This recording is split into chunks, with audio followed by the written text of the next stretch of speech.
He's a tugboat and a friendly tugboat too. Pushing and a pulling in the great big harbor, in the great big world is so much fun. So many brand new things to discover. Waking with the sun, gotta get the job done. Oh, Theodore and Emily, Boda, Hank and George, and the harbor master too.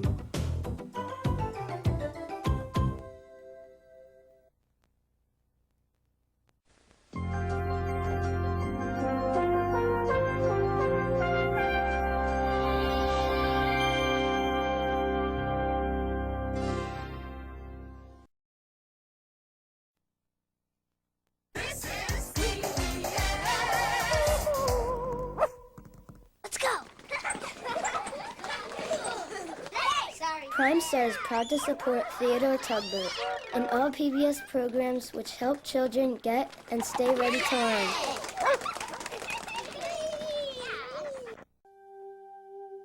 Theodore, he's a tugboat and a friendly tugboat too. A friendly tugboat too. Oh, Theodore likes to do the things that friendly tugboats do. Pushing and a pulling in the great big harbor, in the great big world is so much fun. So many brand new things to discover. Waking with the sun, gotta get the job done. Oh, Theodore and Emily, Boda, Hank and George, and the harbor master too.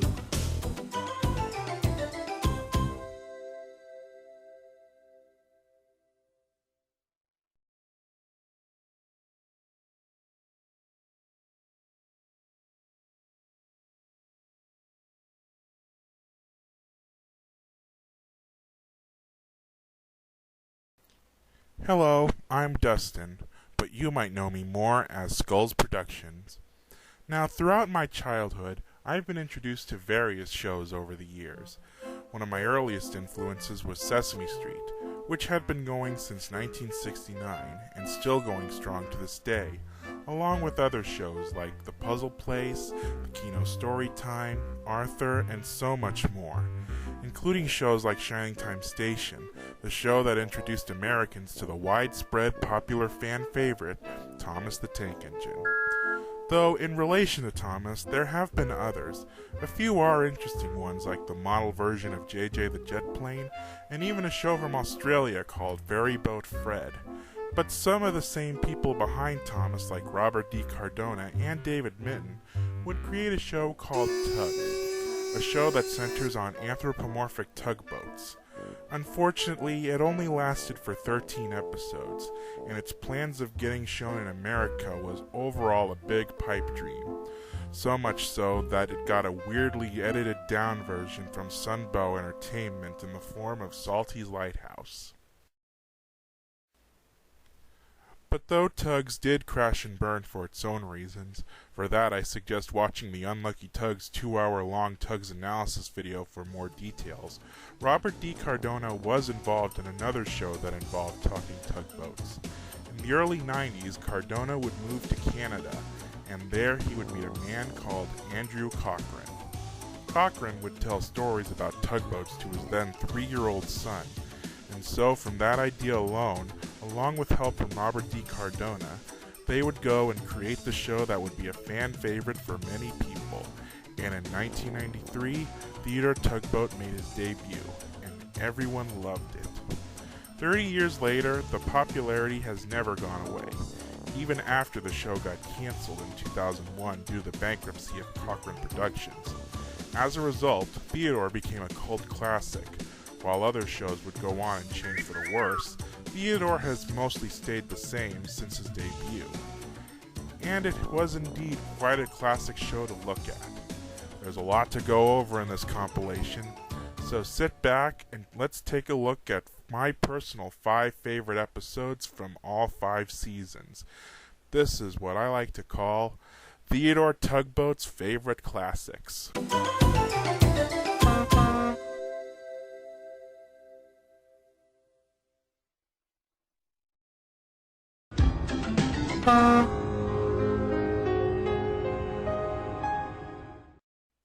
Now, Season 1 of Theodore Tugboat, it's It's not really my favorite season in all honesty. Now, don't get me wrong, Season 1 was still an important season for the show. It had some good episodes, and it was our introduction to all the main characters, including side ones, some of which getting small minor roles, one of the most glaring being Owen the oil rig before he got his loud nature. Suddenly he heard a creaky sound. "Owen, is that you?" he called softly.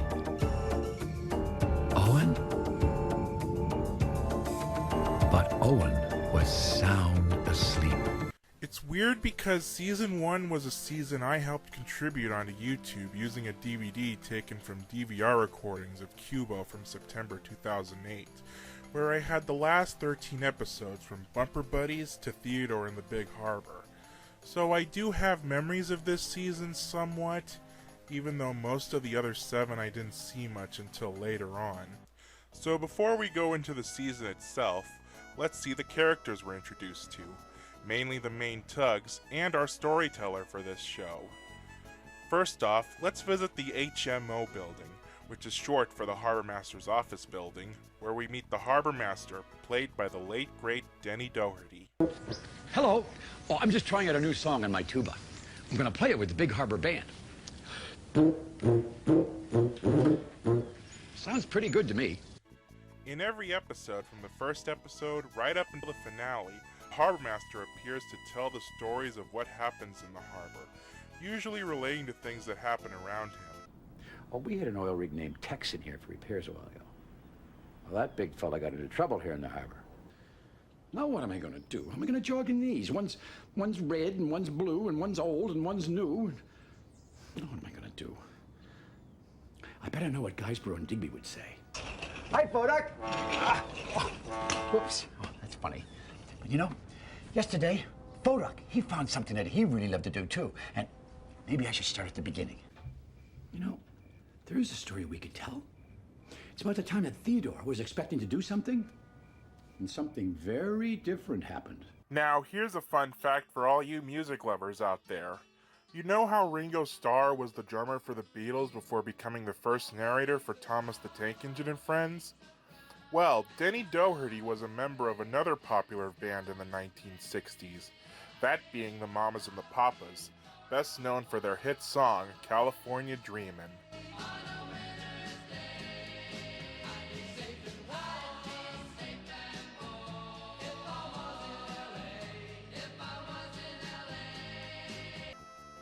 In a way, he's similar to the character of Mr. Conductor from Shining Time Station, but instead of talking to the kids, or on some occasions some of the series regulars about what happened on the island of Sodor, he's mostly talking to the fourth wall audience. This is pretty nice, and I do like Denny's performance, not only in the Harbor Master opening scenes, but in the stories themselves, including one character we'll talk more about later in this compilation. But speaking of the characters, let's meet the main tugs in the Big Harbor. First off, we have Emily the Vigorous. She's the only female tugboat in the Big Harbor. "Let's pretend we're far away at sea," said Theodore, on a big job. "I know just the place," said Emily. "Let's pretend Willie's Island is Spain. Spain is very far away, all the way across the ocean." "Any pirates there?" wondered Theodore. "Maybe," replied Emily. "But if they ask you any questions, just say CC. That means yes, yes in Spanish." See, Theodore just loved to hear words from faraway places. She's a nice tugboat, and she loves to help her friends and prove that girl tugs are just as good as boy tugs.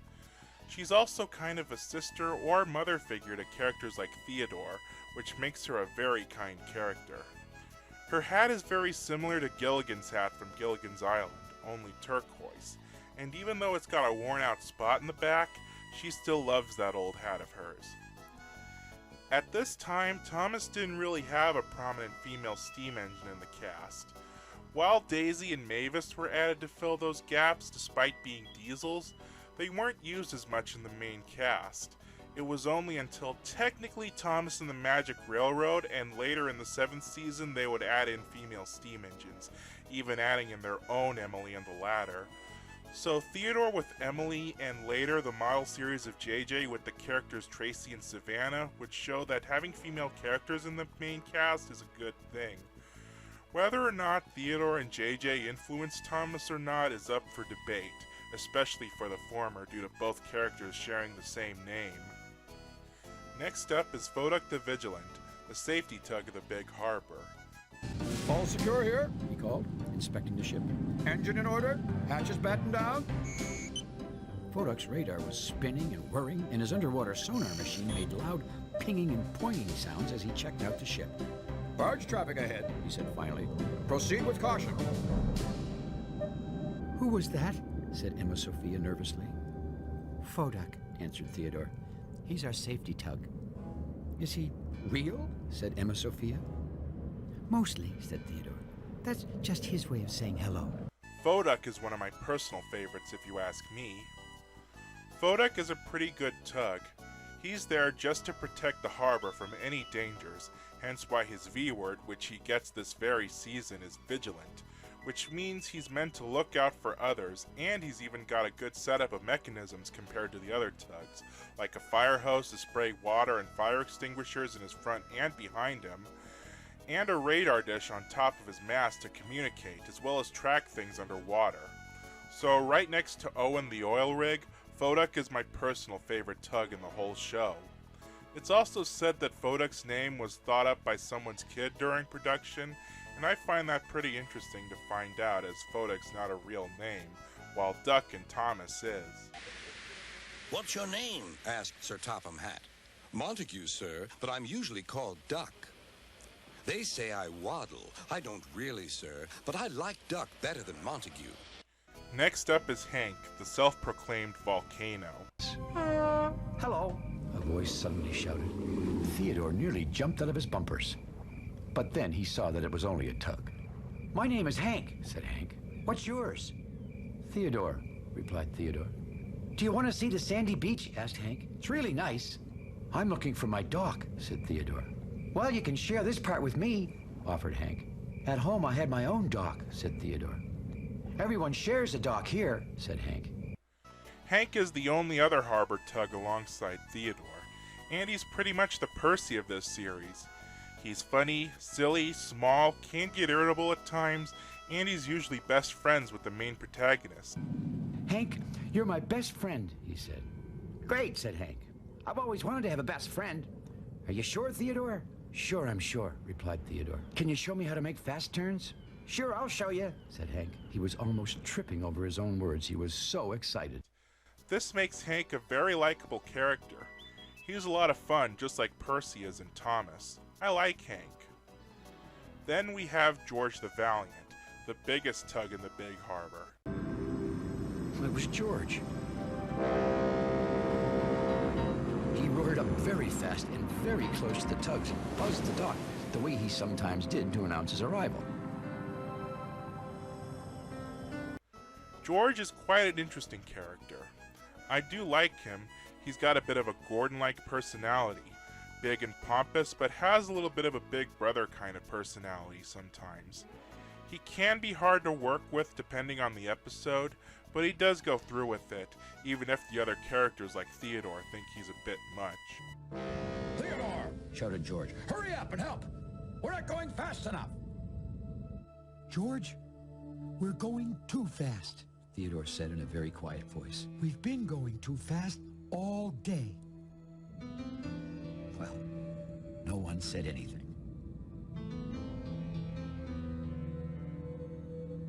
But they all knew Theodore was right. And suddenly George knew it too.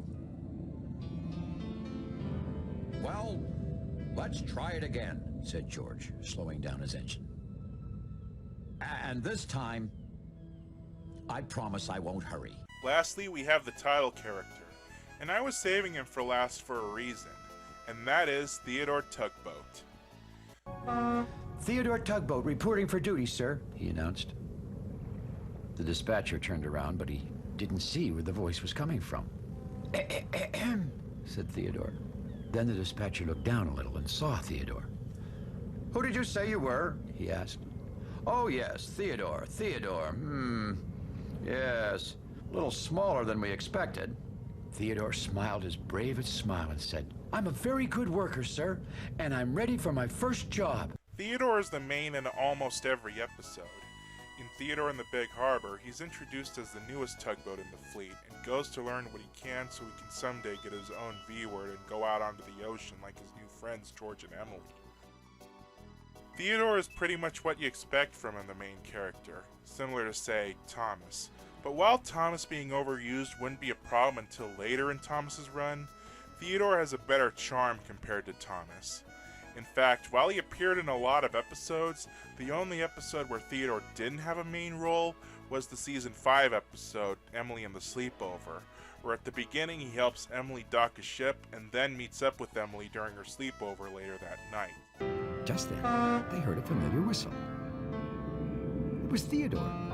"I was on the night shift," he explained, "and Northumberland told me something about a ghost at Shipwreck Rock, and it's a long story," yawned Emily. "I'll tell you all about it in the morning. Right now, I'm really tired."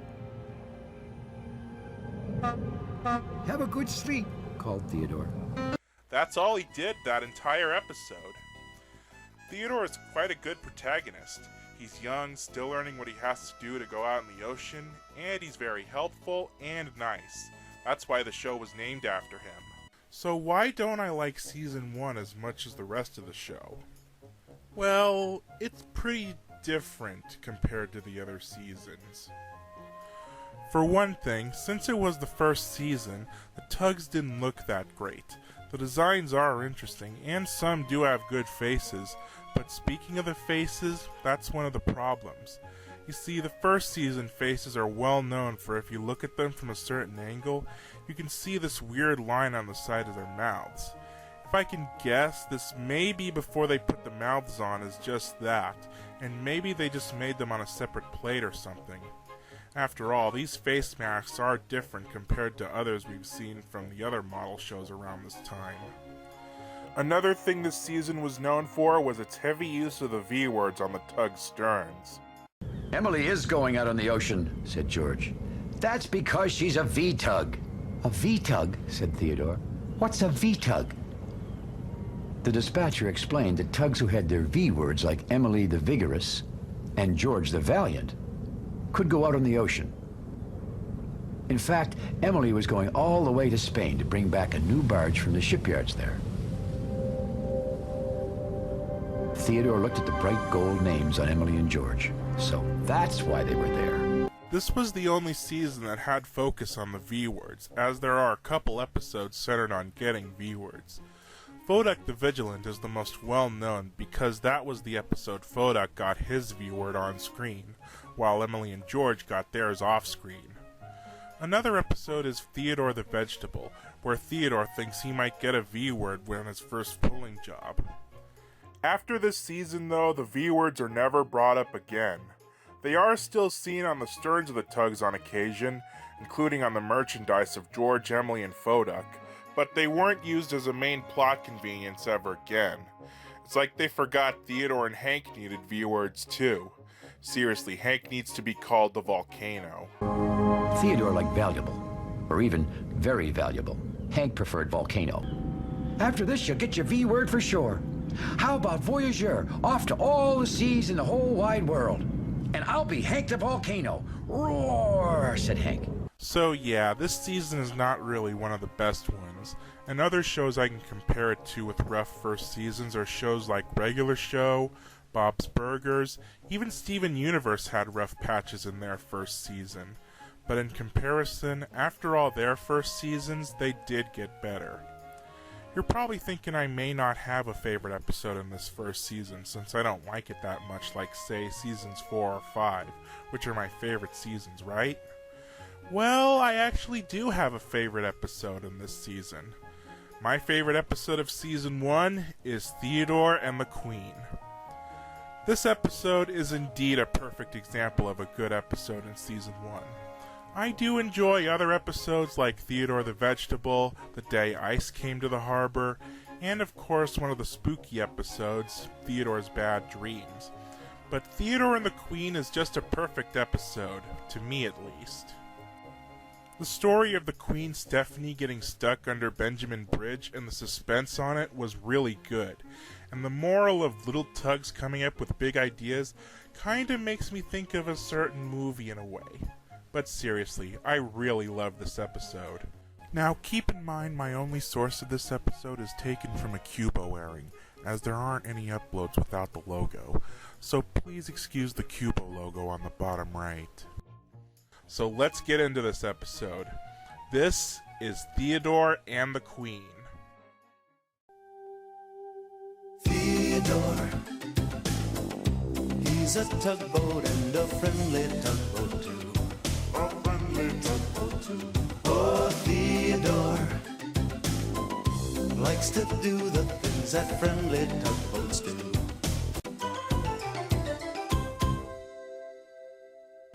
Hello there.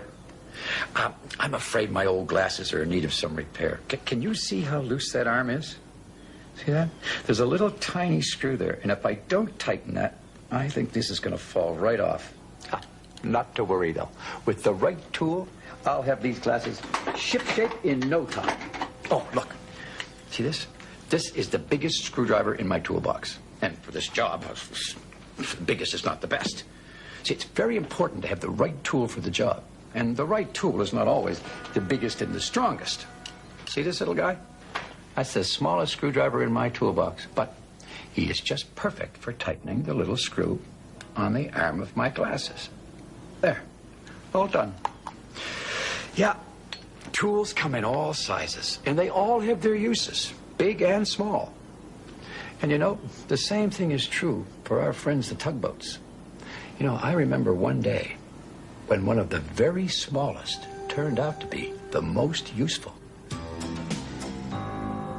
Even as the tugs waited for the dispatcher to begin the morning work meeting, there was a feeling in the air that this day was going to be special.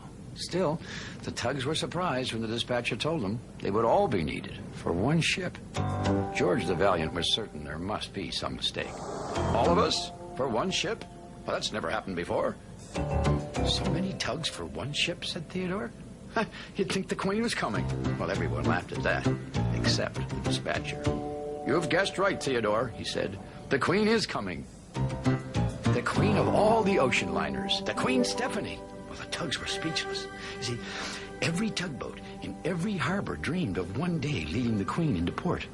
But very few ever got the chance. Emily was the first to speak. I'll be ready, she said. Me too, called out Theodore. Me three, said Hank. Just try not to get in the way, said George seriously to Theodore and Hank. Everyone will be watching. Well, Theodore knew he wasn't the biggest tug, but he was ready to do his best to help. The tugboats lined up neatly at the harbor's mouth and waited impatiently for the big ship. Suddenly, there she was, the Queen Stephanie, appearing out of a fog bank like some huge floating city. Well, she was the largest, most beautiful ship Theodore had ever seen. I mean, even Emily and George, who had been to sea many times and seen all kinds of wonderful ships, stared in amazement. Pearl, the pilot boat, was in charge of the tow. Well, are we going to float here all day, she said, or shall we help Her Majesty into our harbor?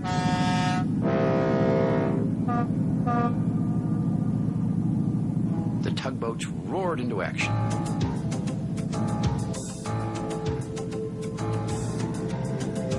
When they had all buttoned their tow ropes onto the Queen, Emily gave a blast on her whistle.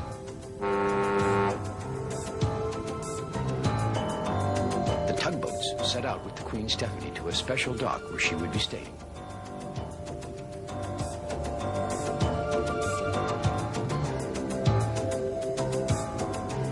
George was especially proud as he began to sail under Benjamin Bridge, towing the great ship. I'm the happiest tugboat in the world, he thought. And then, disaster. Benjamin Bridge called out, "Look out!" Oh, but it was already too late. There was a dreadful sound of grinding metal. And then the huge ship simply stopped. The Queen Stephanie was stuck under the bridge, Now, I can tell you that many, many other ships have passed under Benjamin Bridge over the years, but the Queen Stephanie was the biggest of them all, and the first to become stuck.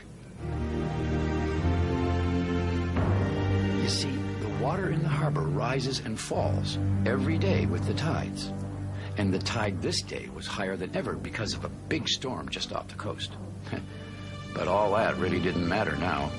The great ocean liner was stuck, and it was up to the tugboats to get her unstuck. Benjamin strained to lift himself off the old Queen, but he couldn't do it. The great ship was wedged in tight. Theodore offered to help. Maybe I could help push. You can't help, roared George. Now, he didn't want to be mean, but, well, he was upset because the Queen Stephanie was stuck. I'm afraid we have another problem, said Photok quietly. The water in the harbor is still rising. No one spoke, but they all realized what Photok was telling them. If the water was rising, then the Queen Stephanie would rise as well. But Benjamin Bridge would stay exactly where he was right now. If they didn't manage to free the liner soon, well, either Benjamin or the Queen, or both, could be seriously hurt. The big tugs, George, Emily, and Photok, they tried to pull the great ocean liner free from under the bridge, but they couldn't budge her one bit. We just can't do it, said George, sounding like he was ready to give up. We aren't strong enough, agreed Emily. But Pearl, the pilot boat, was not ready to quit. We'll have to tug in the big harbor cranes, the ones used for unloading the ships, she said. Then we'll set them up on the shore and lift the bridge off the Queen. It sounded like it might work. But was there enough time? Let's get to it then, said Emily, who was always determined to try. Come on, quickly, shouted George. Theodore couldn't bear to just float by and watch Benjamin Bridge in so much trouble. He wanted to do something, but what? Emily, I want to help. What can I do? He asked quietly. Well, Theodore had never seen Emily look so sad and so tired. We all want to help, Theodore, she said, but you better just keep away. You don't want to be too close when she couldn't even finish the sentence. Instead, she went sailing off to help with the cranes. She must think we're too small to help, said Theodore sadly. Look out! Yelled Theodore. He pushed Hank out of the way just in time. It had been very close, and the splash had soaked Theodore. George, Emily, and Photok rushed over. Are you all right, Theodore? Asked Emily. Theodore gave 2 quick toots to say yes. You should return to the dock and pump yourself out, said George. But Theodore didn't want to leave. I want to help, he said. George could only sigh. Sorry, Theodore, but, well, you're just too small for this big job, he said.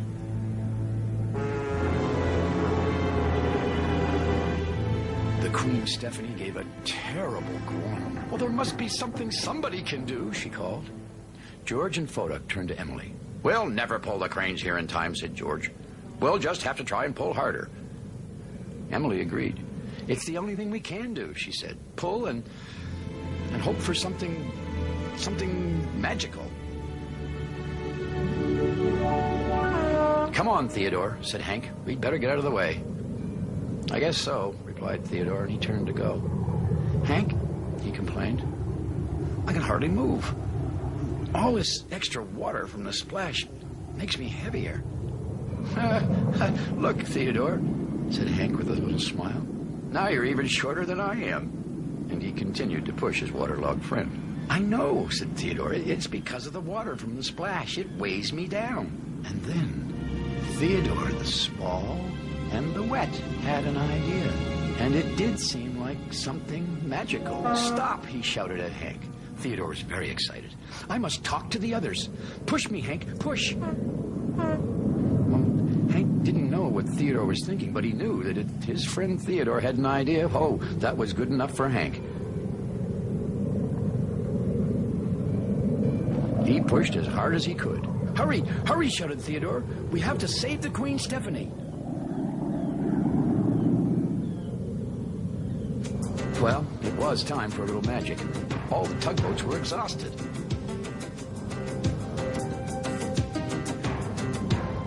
But Theodore was not ready to give up. I have an idea, he said to them all. It's too late, puffed Emily. There's nothing we can do. Pearl made a decision. All tugboats out of the way, please. Benjamin could collapse at any moment. It's too dangerous to stay. Everyone out. Everyone, please listen, shouted Theodore. What is it, Theodore? Pearl asked impatiently. Well, said Theodore, if we can't raise the bridge, why not lower the ship? Well, all the tugs stared at Theodore. He must have water in his wheelhouse, said George. But as usual, Fodak was curious. What do you mean, Theodore? He asked. Theodore spoke quickly. When I was splashed by that falling piece from the bridge, the water that filled me up made me heavier. Is that why you're floating lower in the water? Asked Fodak. Because the water made you heavier? That's right, said Theodore. Well, Emily joined in. You mean, if we can make the Queen Stephanie heavier, she might get lower, too. Enough to float out from under Benjamin. Well, Benjamin was listening now. Try it, please, he called down. Yes, right now, agreed the Queen. Fodak knew exactly what to do. Water, he said. Ha! I'll use my fire hoses to pump water into the Queen, and that'll make her float lower, just like Theodore. Do it, said Pearl. Do it now. George and I'll be ready to pull the moment she comes loose, said Emily. Fodak was already pumping water into the great liner. Please, Pearl, we want to help too, said Theodore. Pearl quickly looked at the Queen and decided it was safe to allow the tugs near. You and Hank get to the back, and on my signal, push as hard as you can push. It was exactly what the two small tugs wanted to hear. Well, sure enough, the water Fodak was pumping into the great ship made her heavier, so she could sink lower. Theodore's idea was beginning to work. Benjamin Bridge gave a huge sigh of relief. The Queen wasn't scraping against him anymore, and the Queen Stephanie was beginning to feel much better, too. It's working, shouted Fodak. She's coming free. Pull, Pearl called to George and Emily. Push, she called back to Theodore and Hank. And then the Queen Stephanie, the largest ocean liner in the world, began to move. At last, she was free. All the boats and ships in the harbor began to blow their whistles and toot their horns. Even the Queen gave a joyous blast of her own. The harbor tugs all gathered around Theodore. You saved her, Theodore. Well done, said George. Emily laughed. And we thought you were too small to help. Theodore, I want you to get that water out of your hull, said Pearl. And then I'll have another job for you. Theodore was startled. Another job? For me? Later that afternoon, the tugs were guiding the Queen to another dock. George and the others were at the back. And sure enough, Pearl did have another job for Theodore. A very special job. Theodore was given the place of honor, pulling from the front. For Theodore had proved that the small can be just as important as the big. Well, the Queen Stephanie stayed in harbor for about a week after that. All the damage was repaired, and we made Benjamin Bridge safe again, too. And when it came time for the great liner to leave, she left at low tide. You know, I'm very fond of the tugboats. All of the tugboats, the big and the small. Oh, thanks for visiting us here in the big harbor. Let's see y'all again next time, okay? So long.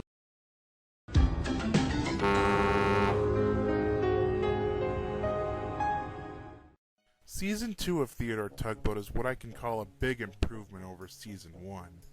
If you remember what I said about Season 1, it was mostly weak for the most part, especially on the design of the tugs. But the storytelling really is what makes it good on some degree.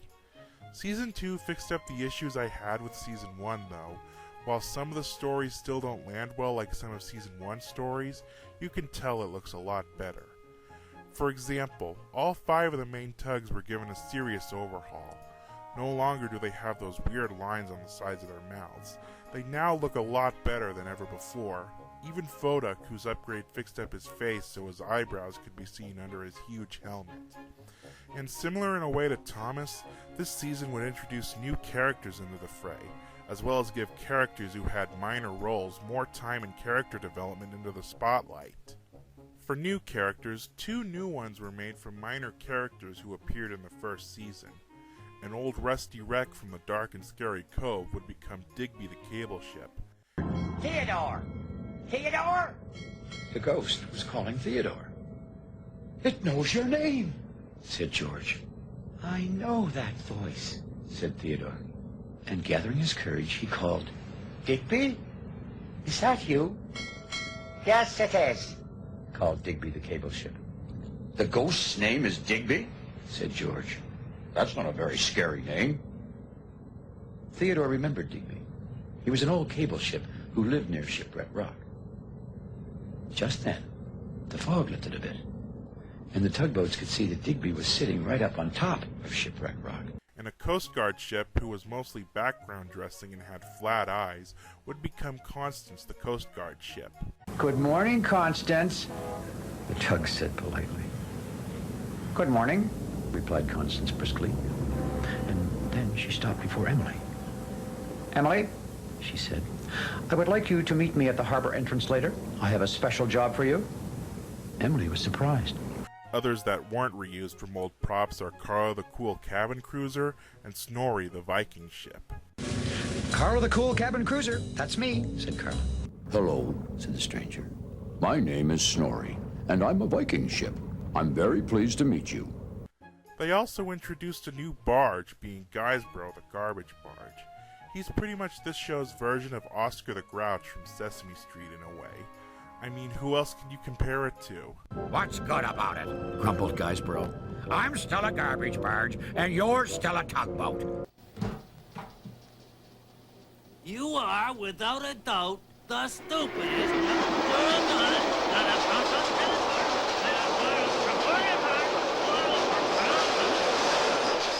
bird I ever met. Oh, well, that's the nicest thing anyone ever said to me. I never had a rat in my trash can before. That might be nice.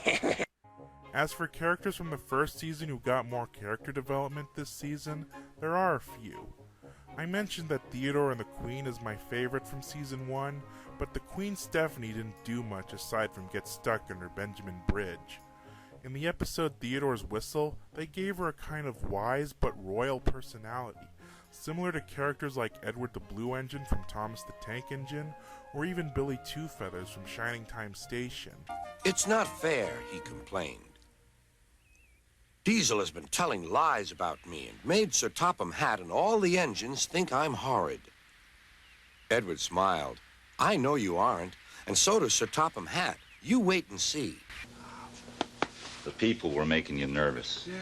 Maybe you tried too hard. Hey.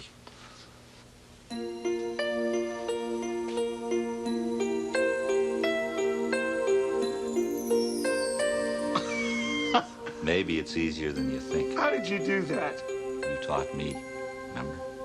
Oh, every tugboat has their own special whistle.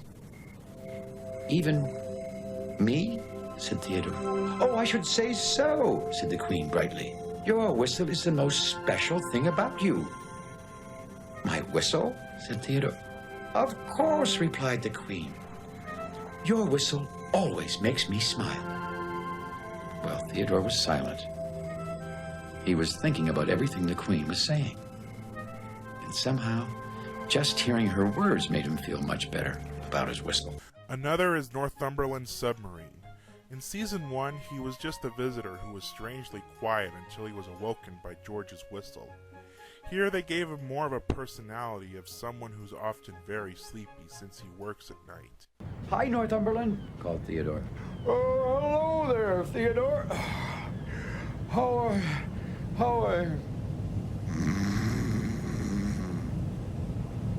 Well, The tugs knew Northumberland was a very sleepy submarine. But this time, he had fallen fast asleep right in the middle of a sentence. But by far the biggest character development compared to the first season was Owen the Oil Rig. "Hello, boys," called Owen in a cheerful voice. "I'm all set. Let's get moving." Like I said before in Season 1, Owen had a small minor role in the episode Bumper Buddies. He was mostly used as Theodore's hiding place so he doesn't get bumped by Phodak again. And all he did was stand there and later on sleep with a creaking sound. In Season 2 they rectified that and gave him a character. Think of him as a lovable, loud neighbor you have who just wants to help out in any way he can. I love Owen. He's awesome. "I love it," boomed Owen in a loud voice. "It's so peaceful and quiet. You can hear the waves lapping against the shore," shouted Owen. "Well, all I can hear is Owen," whispered Theodore to Hank, and they both smiled. Season 2 really is a big improvement, so what would my favorite episode be? I really like a few of them, definitely a lot more than Season 1. I like episodes like Whale of a Tug, basically one of the cutest episodes in the show, Hank and the Hug, where the tugs help Hank feel better after a rather bad morning, and Tug of the Year, where after a pretty deep loss, George tries to rebuild his confidence and his friends help him feel better. But for Season 2, I've got one episode in mind as my favorite. My signal flags raised the Season 2 award for Emergency. Learning what to do in an emergency is very important. Even the Harbor Master in the opening shows us it's important. I like this episode for a few reasons. One of them is for how smart Phodak is with his signal flag class, even though George didn't want to learn it. Of course, Phodak being smart was something we already knew about since Season 1, but here we see he uses his new Vigilant V word to good use when he gives the class. Each of the flags, as I learned from the Theodore Tugboat wiki, also have their own names, so I'll give you guys a short quick lesson on what they are with Phodak and George's help. There's Papa, Yankee, Victor, Uniform, Kilo, and Charlie. Phodak will give you the main lesson in the episode coming up. So let's raise flags for Emergency. Theodore. There's another story coming right up, and you can always learn more about Theodore Tugboat on the internet. Find us through PBS Online. Pushing and a pulling in the great big harbor, in the great big world is so much fun. So many brand new things to discover. Waking with the sun, gotta get the job done. Oh, Theodore and Emily, Phodak, Hank and George, and the harbor master too.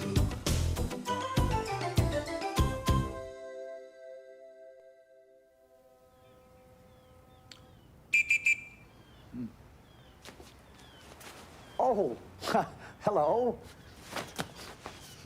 I'm just trying on a new life jacket. You're probably saying, well, why am I trying on my life jacket here in the office? Because I'm not likely to fall into the water from here, right? Well, I just want to be ready in case there's an emergency. Because, well, in an emergency, things can happen really quickly. So I just practice to be safe. You see, safety is a very important factor here in the Big Harbor, so we take it quite seriously. Now, George had become something of a safety expert. And that wasn't always the case. No. I remember something that happened just last week.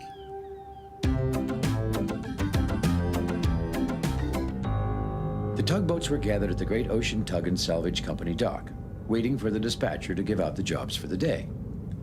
The weather was fine and clear, but few ships were expected in the harbor that day. George was wondering if they might all be given the day off. I'd like to sail up the coast and visit some friends, he told Emily. "Good morning, tugboats," said the dispatcher. "I have some good news. There are no jobs scheduled until this afternoon, so you may all have the morning free." The tugs cheered happily. All except Phodak.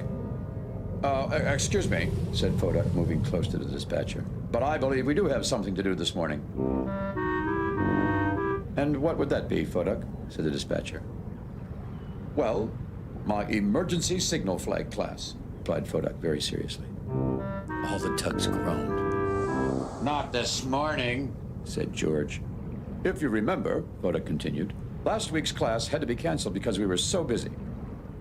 I do remember now, said the dispatcher, and I said you could hold the class as soon as we had some free time. And the first free time, said Fodak, is this morning. You see, it was Fodak's job to hold regular safety classes for the tugs, and he was an expert on signal flags. Thanks for reminding me, Fodak, said the dispatcher. All tugs will attend signal flag class this morning. I don't need a class for signal flags, said George. I know them all. We have to be prepared for an emergency, said Fodak quietly. We've been over it all before, said George to the others. It's a waste of time. George, said Emily, the dispatcher told us to go to Fodak's class. Oh, all right, sighed George. Let's practice the silly old flag signals.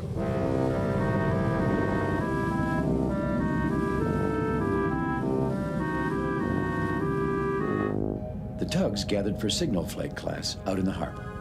In the busy world of the harbor, it is important that all ships can talk to each other in an emergency by showing colored signal flags. The flags are like special words that ships say to each other. The signals help prevent accidents. Let's get started, said Fodak. I will show one of the signal flags and ask someone to tell me what it means. Ready? Ready, said all the tugs, except George, who didn't seem to be listening. All right, said Fodak, showing the first signal flag. What does this flag mean? Emily? That flag means... Emily paused, thinking. I am leaving for the ocean. Right, said Fodak. It does mean I am leaving for the ocean. I wish I was leaving, said George.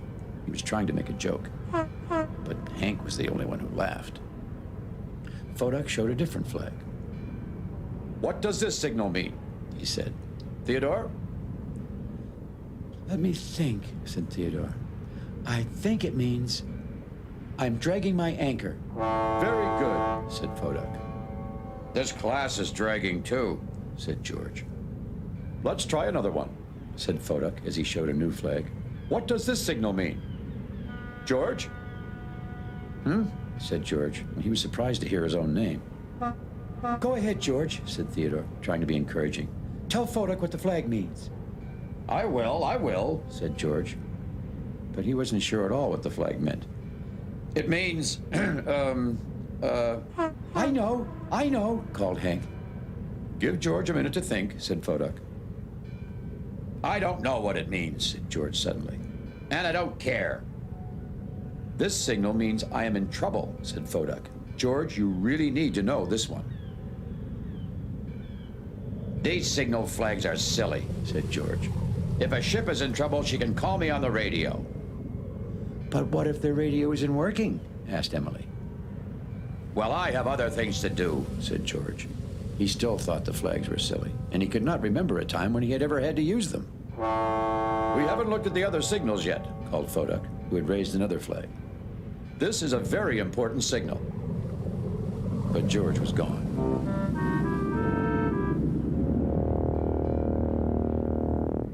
What does that flag mean? Asked Theodore, who was still paying close attention. This signal flag means, danger, stay away, replied Fodak.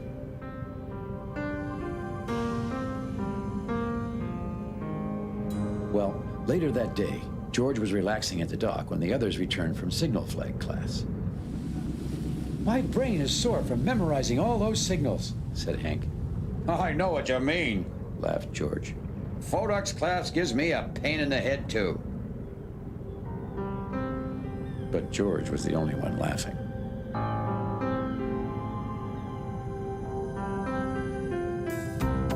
Over the next few days, the tugs were very busy as many large ships entered and left, and many barges were pushed and pulled. But not once during the week did one of the tugs use the signal flags, and George made sure Fodak knew it. Did you use any of your signal flags today, Fodak? Asked George. No, said Fodak, who didn't really like the question. Well, did you use some? Asked George. No, said Fodak. I'm not surprised, said George.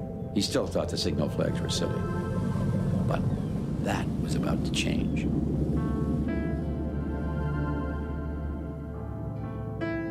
The next morning, the dispatcher sent George and Theodore to the harbor entrance to watch for a ship that was late arriving. "Maybe we should split up," said Theodore. Good idea, said George. Theodore, you look in that direction, and I'll check over there. "Okay," said Theodore, and he sailed off. George cautiously moved closer to the shore. And then he saw it. The large shape loomed in the distance. It was a ship, and George could tell from the way she leaned that something was wrong.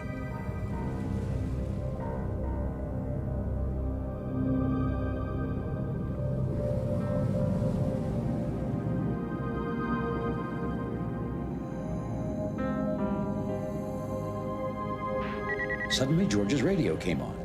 He knew immediately that the message was coming from the ship in front of him, but he couldn't understand a word she was saying.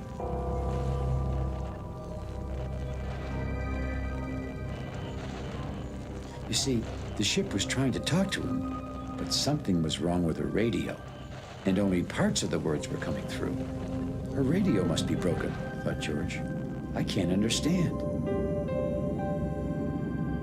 He decided to move closer when the ship showed 2 signal flags.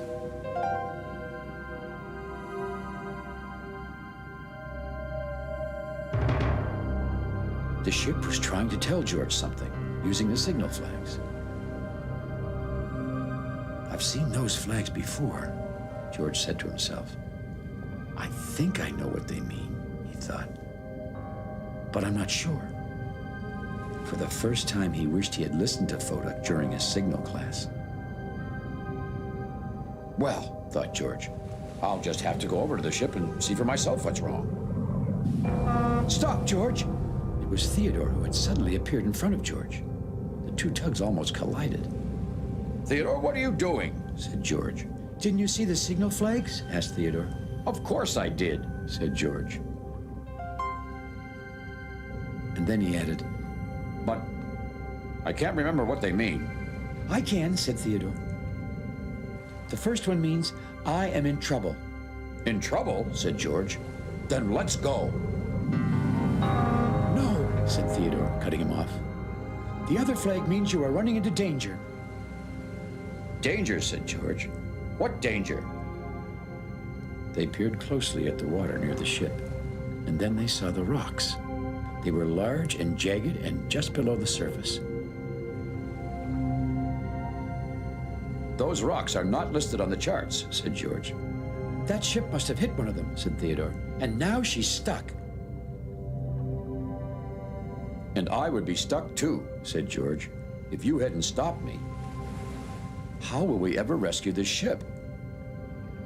"I have an idea," said Theodore.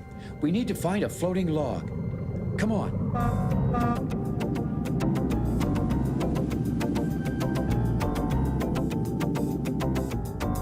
Theodore's plan was simple, and it worked. First, they found the log and tied their tow ropes to it. Then they floated the log to the grounded ship so she could reach their ropes. "Okay, Theodore," said George. "Pull!"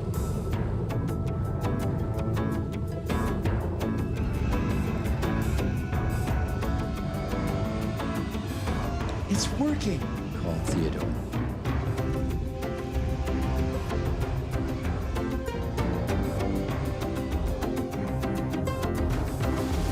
"She's free!"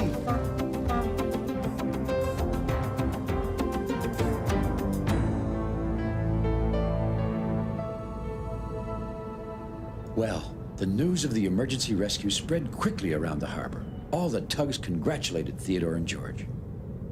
"Good work," said Emily to the 2 tugs. "You saved the day." "You're heroes," shouted Hank. George didn't say anything for a moment. It felt good being a hero, but he knew there was someone else who had really saved the day. "The ship never would have been saved without the flag signals," George began. And then he turned to Foda. "Foda, you were always telling us how important flag signals are. I'm sorry for not listening in your class. You're the real hero." Well, Fodak was very happy to hear this. The other tugs whistled and smiled their biggest smiles. "Hooray for Fodak!" We have some more time off, said Hank. What do we do now? George answered with a signal flag. Hey, said Hank, I know that signal. It means go.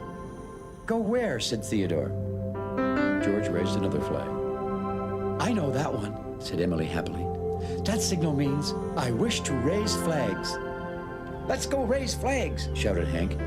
You mean, said Photo to George, you want to practice signal flags? George raised a flag right away, and so did the other tugs. Their flags all said, yes. And with that, all the tugs headed off, with George leading the way.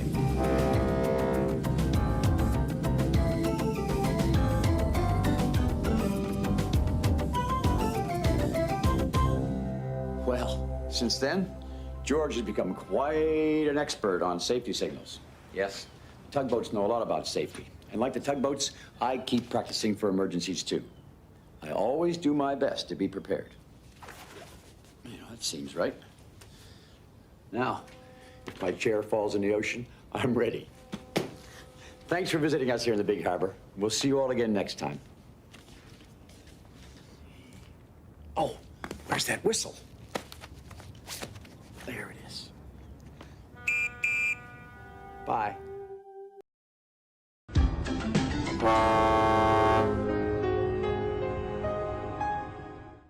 Season 3. Now we're getting interesting. Season 3 is when the show started to get even more better, picking up from Season 2's upgrades.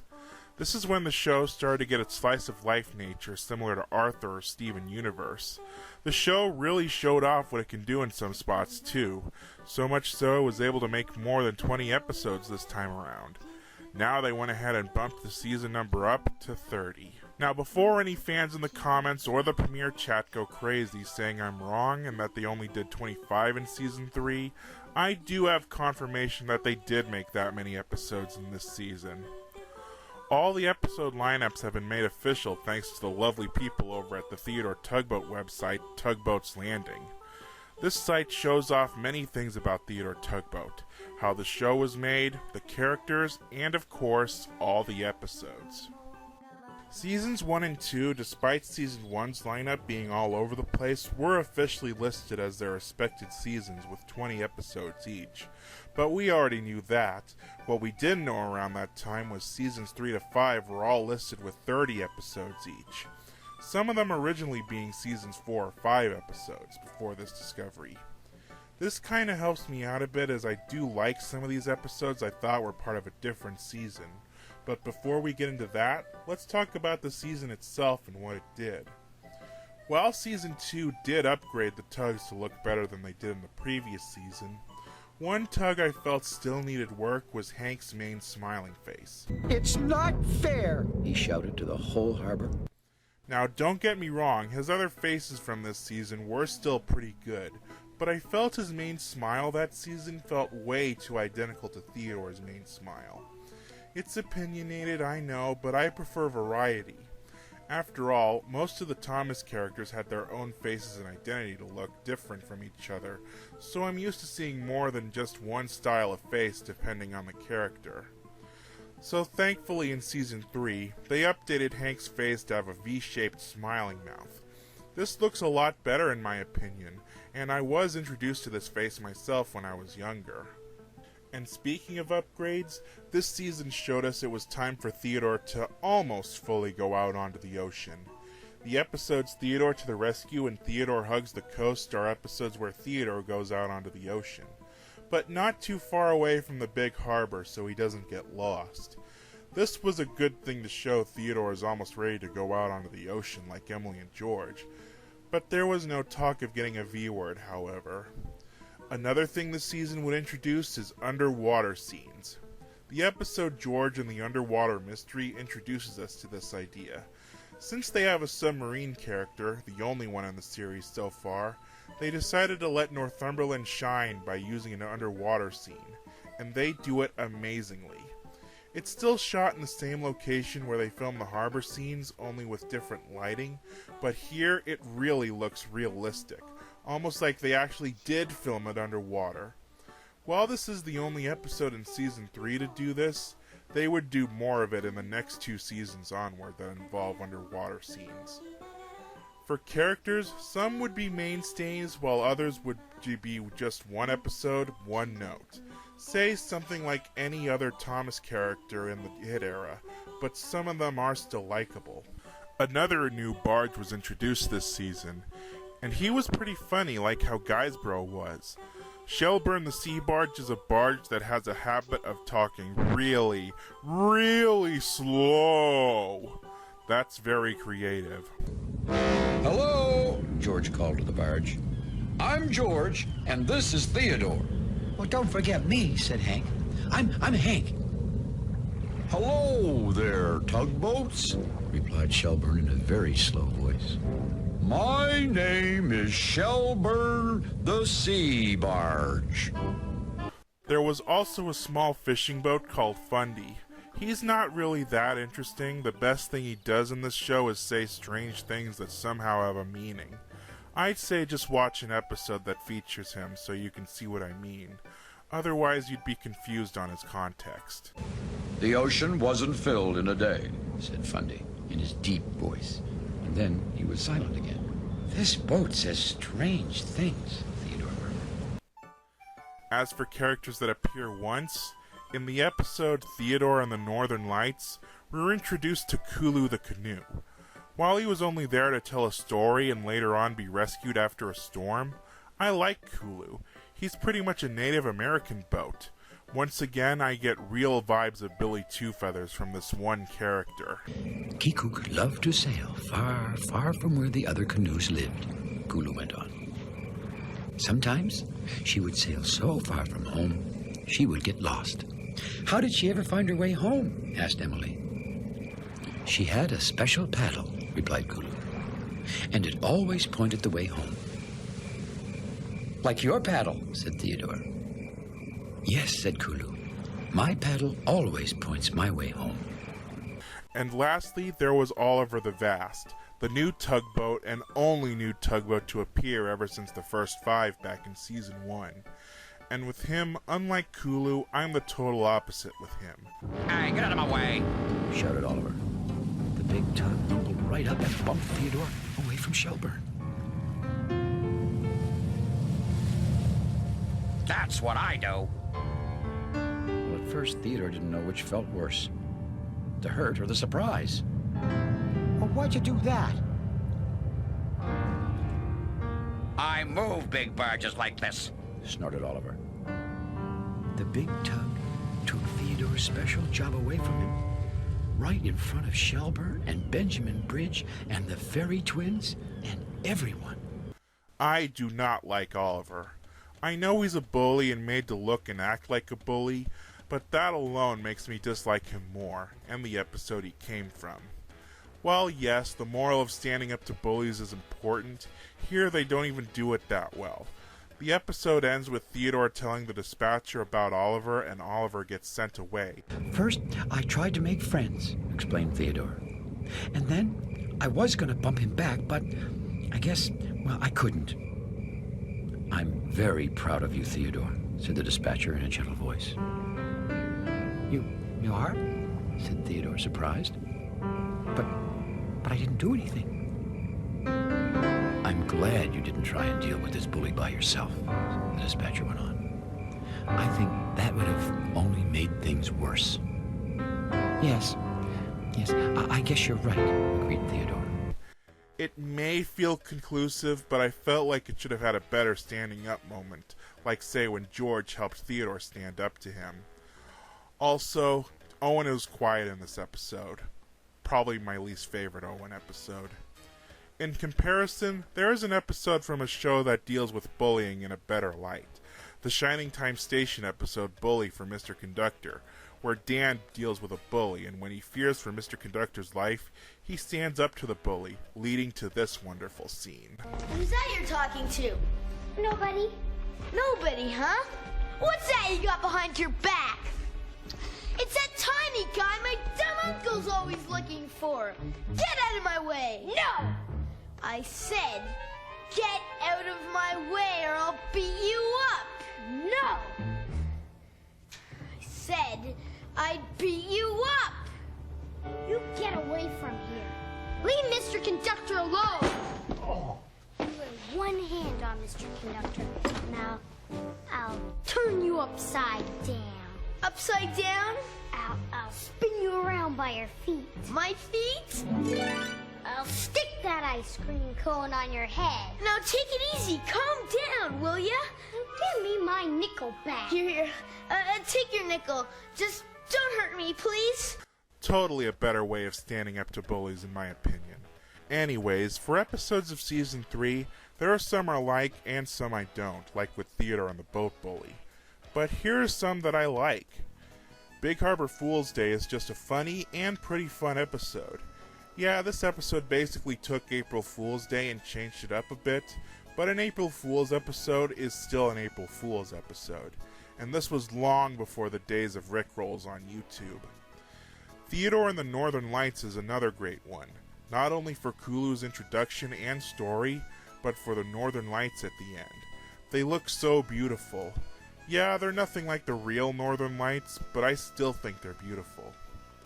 Another is Emily's Close Call, where Emily tries to find something to show Theodore and Hank, and when she does, it turns out to be something dangerous, possibly poisonous. I like it, and aside from Emily not noticing the skull and crossbones image on the container, I do like the message this episode gets across. Originally, I was going to put this episode in as my Season 3 pick for favorite episode, but due to the season episode lineup change, plans also changed for this. And after a while of deciding, the episode for Season 3 I have as my favorite is Theodore's Ocean Adventure. This is another episode like Theodore to the Rescue and Theodore Hugs the Coast, where Theodore goes out onto the ocean. Only this time, much like the former, he goes on a rescue mission to save Rebecca, the research vessel, who got stuck on an iceberg she was studying. I think this episode is cool, and I like the fact that even though you have your engine off, the current still takes you along the waters, and it is true in a sense. You guys think you're ready to save Rebecca out on the ocean? Well then, let's go. This is Theodore's Ocean Adventure. Theodore, he's a tugboat and a friendly tugboat too. A friendly tugboat too. Oh, Theodore likes to do the things that friendly tugboats do.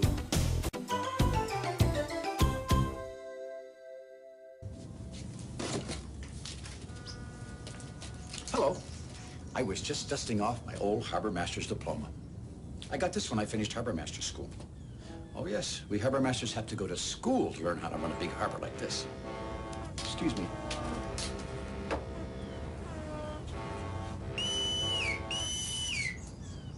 It's not easy being in charge of the big harbor. I have to know when ships can come in, where they can stay, when they can leave. And there's all this special equipment that I have to know how to use. Like my special whistle. You know, just between you and me, when I first started to work here, I wasn't sure I was ready to be the harbor master. I just didn't think I knew enough. Did I ever tell you the time that Theodore didn't think that he knew enough? Now, that's a good story for today.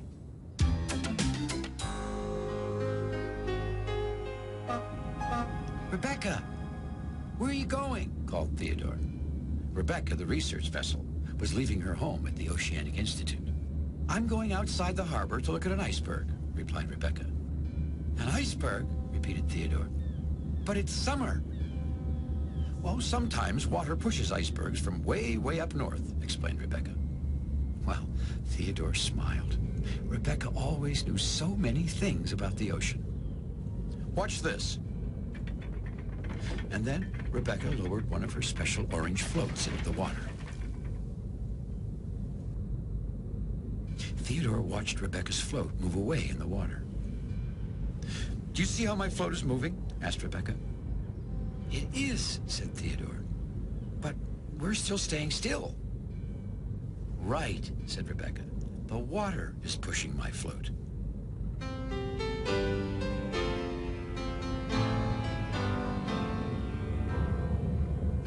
They had reached Bedford, the bellboy who lives near the entrance to the harbor. That meant it was time for Rebecca to head out on the ocean. Rebecca, how do you find your way around out there at night? Asked Theodore. Well, I like to use the stars, replied Rebecca.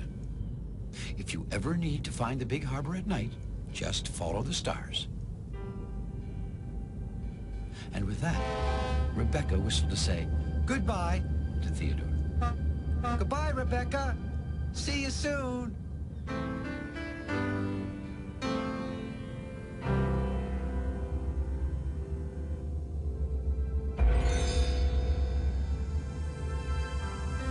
Fascinating.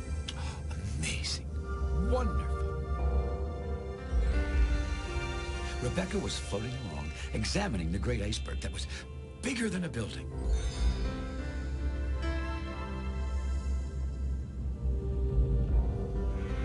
She used her float to see how fast the water was moving. Now, Rebecca knew that icebergs can be dangerous, but she really wanted to get a better look at the frozen fortress. So she floated around to the other side. The iceberg creaked and groaned and moaned and made the strangest sounds all around her as it melted in the summer sun.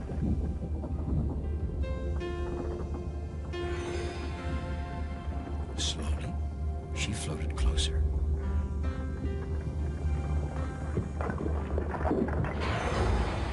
She had hit a piece of the iceberg.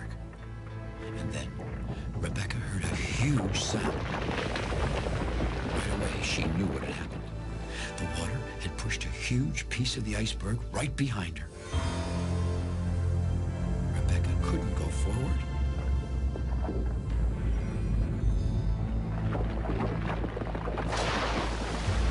And she couldn't back up. She was trapped by the giant iceberg. There was nothing she could do about it.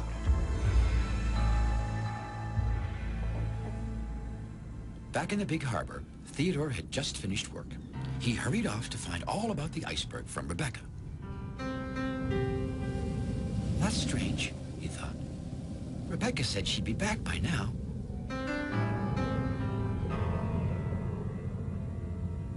Well, this is strange, said the dispatcher after Theodore told him. Rebecca always returns on time. Do you think something happened? Yes, the dispatcher said, turning to Theodore. Theodore, you will have to go. Go where? Theodore, just to be safe, I would like you to look for Rebecca. Even if you have to go outside the harbor. Yes, sir, said Theodore, sounding very serious. But inside he wondered, what if Rebecca is outside the harbor? I don't think I'll know what to do out there.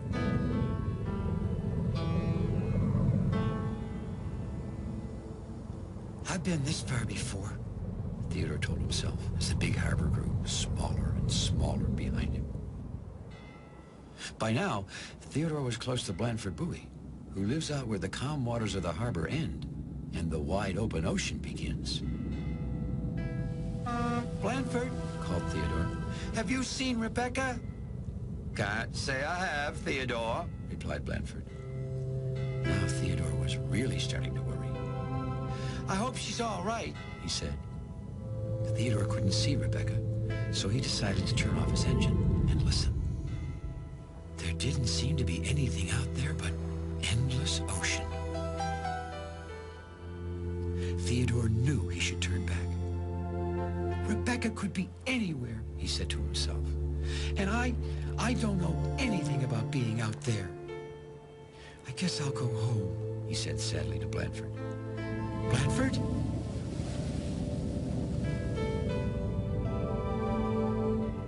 Blandford, you moved. Did no such a thing, replied Blandford. You moved. But I turned off my engine, said Theodore, surprised. And then he had a thought. Theodore lowered one of his special marker buoys into the water. He wanted to see if the water would push it away, just like Rebecca had said.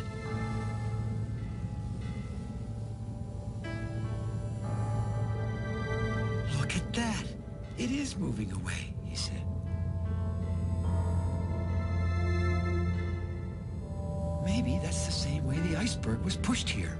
And maybe the water will push me to Rebecca.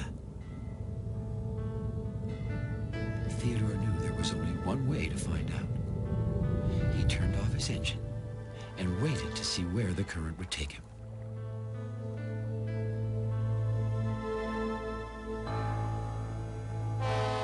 Help! Cried Rebecca. But she knew no one would ever hear her, way out on the ocean, trapped in the middle of an iceberg.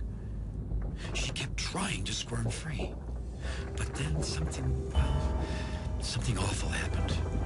All her moving around made the iceberg begin to crack even more.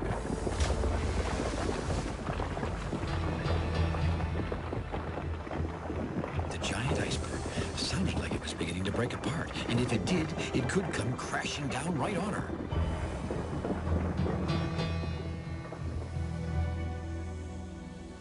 By now, the water had pushed Theodore further and further from the harbor, and further out on the ocean. He couldn't even hear Blandford's bell anymore. The sun was beginning to set. Soon it would be dark, and Theodore knew he had to turn back. Oh, Rebecca! He cried. Where are you? What's that? There, just ahead. Something gigantic floating on the water. The iceberg, breathed Theodore. Oh, he could barely speak. The ice mountain sparkled like a great diamond in the sunset.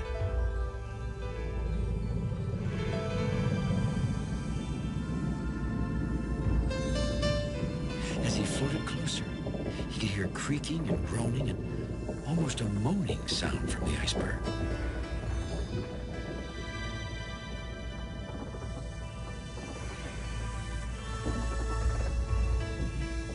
He couldn't see Rebecca anywhere. And Rebecca couldn't see Theodore. I have to go home, Theodore told himself. He was just turning to go when he spied something out of the corner of his eye. That's Rebecca's float. Theodore slowly moved around to the other side of the iceberg. And sure enough, there was Rebecca. Rebecca! Rebecca, it's me, Theodore! Theodore, stay away, cried Rebecca. The iceberg is breaking apart. Well, Theodore just couldn't leave his friend there. He tried to push the giant block of ice that was trapping Rebecca. Oh, I'm not heavy enough to push this big piece of ice. Oh, how will I ever save Rebecca? All that pushing caused great chunks of ice to fall right in front of him.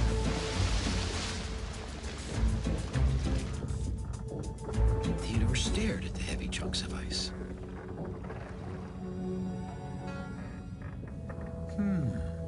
There might be one way to save Rebecca, he thought.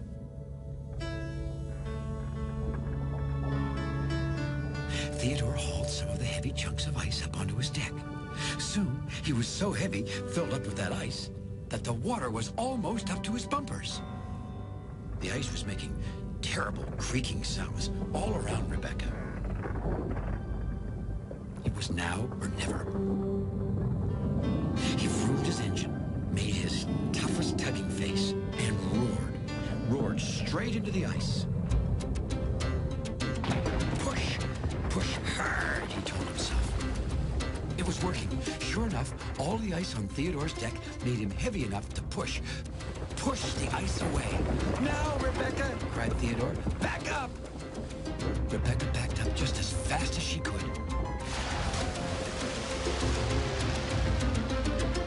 The frozen water bubbled all around him as the enormous blocks of ice bobbed in the ocean. And then, all was still again, still and silent.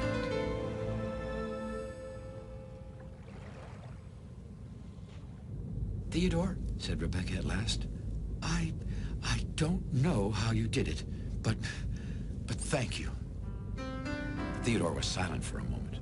You know, he said at last, I didn't think I knew how to do it. But you did, said Rebecca. You saved me. Yes, smiled Theodore. I guess I did. Theodore and Rebecca set off for home in the gathering dark. Would you like me to lead the way home? Asked Rebecca. Oh, I think I know how to get there now, answered Theodore. All we have to do is follow the stars. And that's just what they did, all the way home.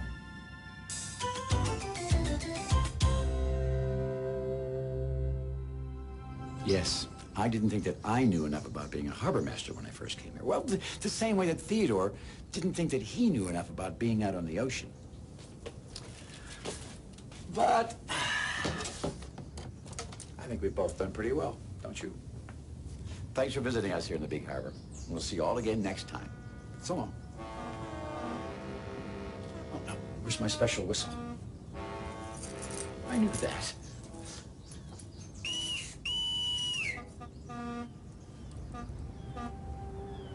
And now, a word from our fake sponsor. Oh, joy!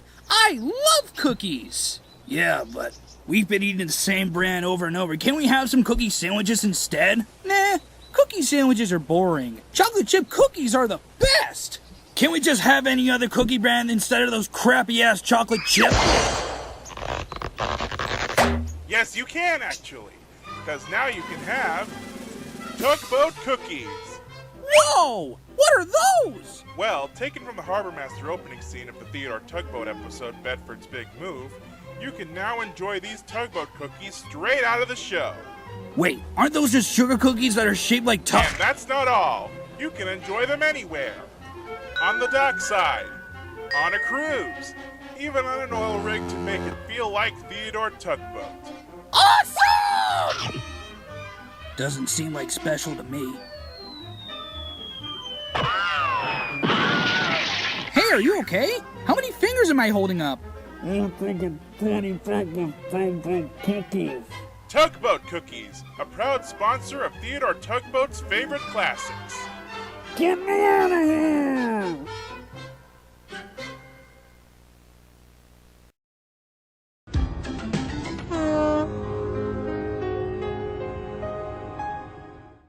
Season 4, oh Season 4. An awesome season in my opinion. This season along with the next one would be what I consider the peak seasons of Theodore Tugboat. It's a wonder why both haven't been combined into one whole season with 60 episodes, but still, this is a pretty good season on some degree. This season was also made when Theodore was reaching popularity outside of Canada, where he was able to start airing on PBS in America in 1997, and all 130 episodes are done in 65 pairs of episodes of 2 PBS seasons. It's weird, but hey, Shining Time Station did this too. This was also when Theodore started to get official merchandise. The notable ones here are Ertl Diecasts and Brio, both of which having experience with Thomas. They're pretty good, and while they did remove the masks most likely so kids don't stab themselves with them, I do like them, and Ertl made pretty good bath toys too. And much like JJ and to a lesser extent Tugs on Salty's Lighthouse, it would become a household name in America with its Thomas-like style, with many fans, including myself, enjoying the stories of these tugboats wearing hats. It was even to the point where there was one time when Theodore was actually Rosie O'Donnell's desk in a 1999 episode of her talk show.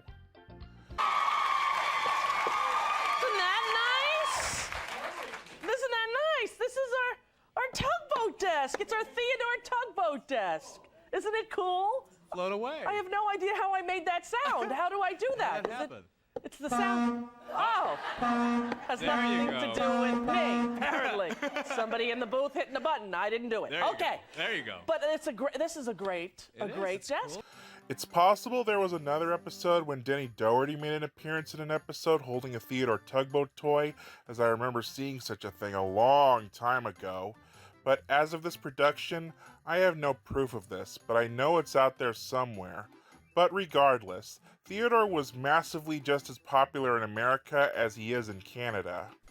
If you haven't noticed by now, I haven't really talked about any specific locations in the show like Willie's Island, the sandy beach, and stuff like that. But here I get to talk about a new location that was introduced this season called Kaylee's Cove. He rounded a rocky part of the shore, and there, nestled in against the coast, all dappled with sunlight, was a colorful little fishing village. That must be Kaylee's Cove, Theodore said to himself. I did find it by myself, just like the dispatcher said. Yeah, the way they spell and say it is weird, but hey, I've heard weirder names with weird spelling. For the characters they introduce here in Kaylee's Cove, there are a couple. There's Churro, the fishing trawler. Basically, he was a remodeled from another trawler, being Gregor from Season 2, but he's pretty nice, and as we see in George in the Navy ship, kinda nervous when he enters the big harbor. Did you dump garbage in the water? Theodore asked. No, sputtered Churro. I was just going fishing. Then there's the other resident of Kaylee's Cove, Dorothy the Fishing Dory, a small fishing boat who's very young and very excitable. Think of her as a smaller version of Hank. She's pretty cute, and I like her character. It's very cute. Is that a siren? Fodak looked around for the owner of the voice. Then he looked down. It was Dorothy Dory. Why, yes, said Fodak. yes it is.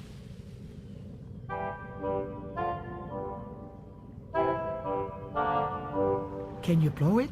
Said Dorothy breathlessly. It's not a toy, said Fodak sternly. It's an important piece of safety equipment. But I could show you my special signal flag. But how about new characters we're introduced to? Well, we got some good ones here. I'll give you guys notable ones that I like. First off, there's a supply ship called Sigrid. In the episode George's Turn, she's introduced as a new ship meant to bring stuff over to Owen if he needs it. Already I like her since she's meant to help Owen out. Say, who's that over there? Roared Owen.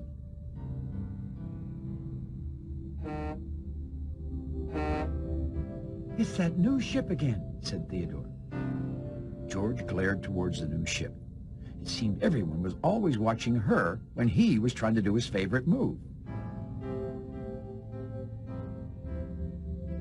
Excuse me, Owen, called the ship in a polite voice. My name is Sigrid, and I'm your new supply ship. Now, isn't that just Jim Dandy? Yelled Owen. Well, Sigrid was so startled her helicopter almost fell off her deck. Owen is kind of loud, whispered Theodore. Hi, I'm Theodore. Hello, replied Sigrid, and then she turned to George, waiting for him to say something. Oh, hello, grunted George. If she looks familiar, I bet one character comes to mind here. You gonna cry now? Said Oliver in a laughing voice. Yeah, I'm guessing since they didn't want to use Oliver again due to how he was in his only episode, they basically rebuilt him into a new ship, and in my opinion, Sigrid is a lot better than Oliver. In fact, Sigrid appears more times than Oliver did. One notable episode that stars Sigrid is Sigrid and the Bumpers, where Sigrid tries to get some bumpers so she'll be like a tugboat. After all, she was made from a former tugboat here. Could I please have some bumpers? Asked Sigrid. Did the dispatcher send you? Said Shediac. No, replied Sigrid. But I need bumpers. Shiny ones. That squeak. But you're not a tugboat, said Shediac. Oh, I have all the other stuff already, explained Sigrid. I just need bumpers. Do you have any green ones? Sorry, said Shediac. But usually only tugboats get bumpers. Oh, said Sigrid. There was also a couple others, including Shediac the Supply Shed, the first talking building in the show. Oh, very busy day today, replied Shediac. Very busy indeed. First we sit here for a while, nice and still. And then we sit some more. And after that, we can blink our eyes. Or squint if we're up for it. I really look forward to that.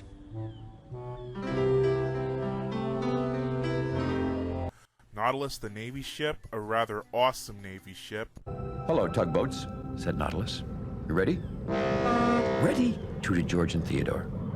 Quickly, they moved into position. I've always wanted to know what Navy ships do, said George. Well, replied Nautilus, I protect the oceans. Protect the oceans, repeated George. Oh, I'd like to do that.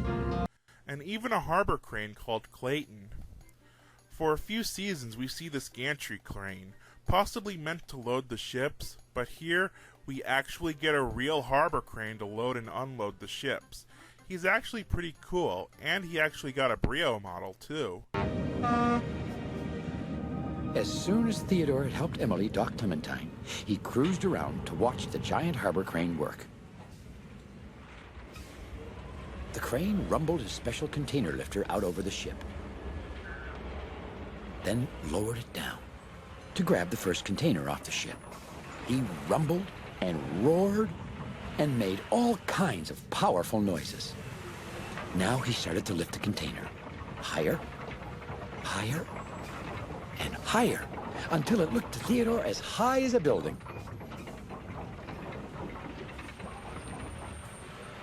Theodore had never really met the crane before, but he had always wanted to. He floated as close as he could so the crane could see him. Hello up there, he called. I'm Theodore Tugboat, and I move ships. Hello down there, the crane called back. I'm Clayton the harbor crane, and I lift the containers off the ships you move. Theodore smiled. Clayton was kind of funny. Clayton began to rumble back down his track, carrying the container way up in the sky. Theodore was worried that Clayton might drop it. But Clayton came to a smooth stop and lowered the container slowly and carefully, just as gentle as a tugboat moving a ship into her dock. That looks terrific, said Theodore. I'd like to lift containers too.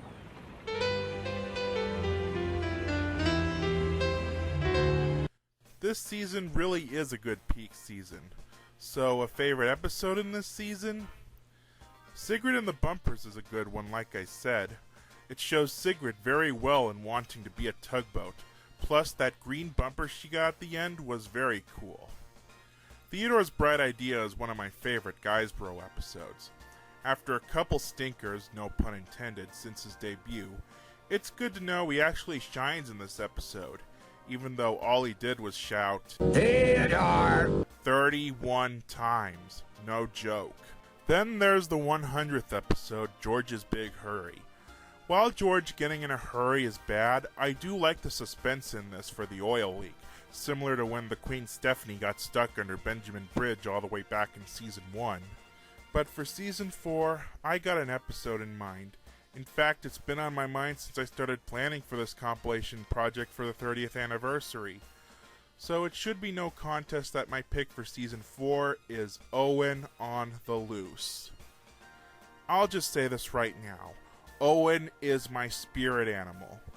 Ever since I saw him as a kid as one of the first characters we see in the VHS of Theodore Helps a Friend with the story Theodore and the Hunt for Northumberland, I knew he would be a favorite character of mine. Hey, Northumberland! Boomed Owen in his extra big voice. Guess who's here? Who? Said Northumberland. Stewiak! Roared Owen. And guess who's with him? Riding up on his deck, just as cute as a catfish's kittens. Pugwash, said Northumberland in a very quiet voice. Yes, sirree, Bob! Blared Owen. And I know you two are closer than two barnacles on a blowhole. No, replied Northumberland. We're not. One thing I'll talk about before we get into this episode, though, before Owen was created, there happened to be another oil rig character, being Tex in Season 1's Theodore and the Big Oil Rig. Now, what do you want? Tex drawled. He had a deep, slow voice that didn't sound very friendly at all. Made Theodore even more uncomfortable than before. He was pretty much a one-note character like some of the others, almost like an early Oliver, but done way better. Tex was mostly there to belittle the Tugs, especially to George, and at the end, when his anchor cables break, George and Theodore rescue him despite everything he said, and he apologizes for how he acted.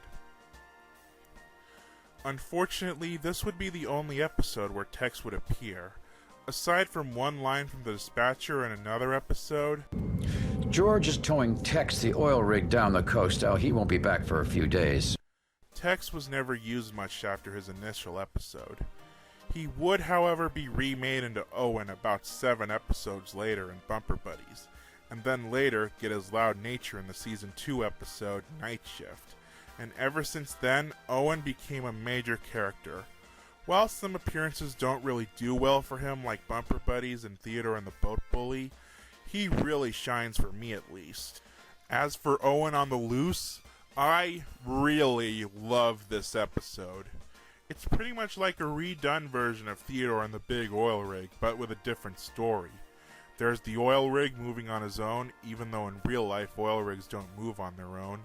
And there's the anchor cables breaking, causing the oil rig to go out of control. But there are some differences. For one, we don't get an appearance of the main Tugs until almost half the running time. We're mostly focused on the side characters like Owen, as mentioned before, Sigrid, who gets stuck on some junk, and of course Northumberland, who raises the alarm when Owen starts going on the loose. It's kinda like the Season 5 episode Lady Hat's Birthday Party, where the engines only appeared for 27% of the runtime, giving most of the screen time to the humans, mostly Sir Topham Hatt, as well as some of the road characters like Caroline and George the Steamroller. Then he heard a loud whistle. It was George the Steamroller. George was cross when he saw Caroline. Call yourself a car? You're a disgrace to the road. Find yourself a scrapyard. Caroline spluttered in fury. Well, I've dawdled long enough, and I'm worried people might go on the loose if they don't wait for this. So let's go and save Owen. This is Owen on the Loose. Theodore. There's another story coming right up, and you can always learn more about Theodore Tugboat on the internet. Find us through PBS Online. Pushing and a pulling in the great big harbor, in the great big world is so much fun. So many brand new things to discover. Waking with the sun, gotta get the job done. Oh, Theodore and Emily, Voda, Hank and George, and the harbor master too.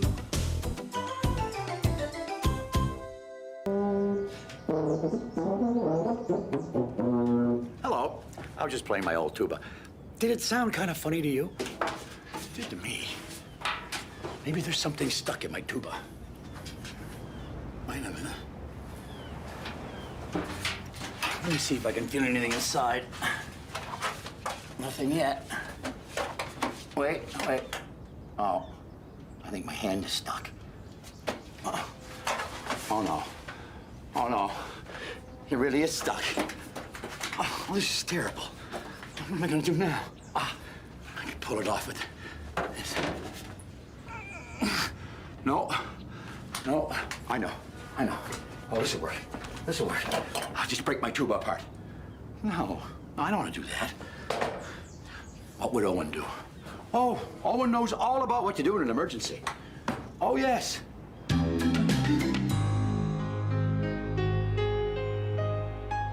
Sigrid the supply ship was out on the ocean, bringing Owen his regular supplies. Owen was busy hauling his supplies up onto his big, high deck with his special winch. Don't you just love this time of day? Owen hollered down to Sigrid. Sunset. So nice and peaceful. Owen is kind of loud, thought Sigrid. And thanks for bringing me more giant sprockets, continued Owen. Nothing a big oil rig out on the ocean likes more than lots and lots of giant sprockets. Yes, sirree, Bob. Sigrid smiled. Owen always did get kind of, well, excited about things. Is there anything else you need? She called up to him. No, sirree, boo, and I thank you, Owen bellowed back.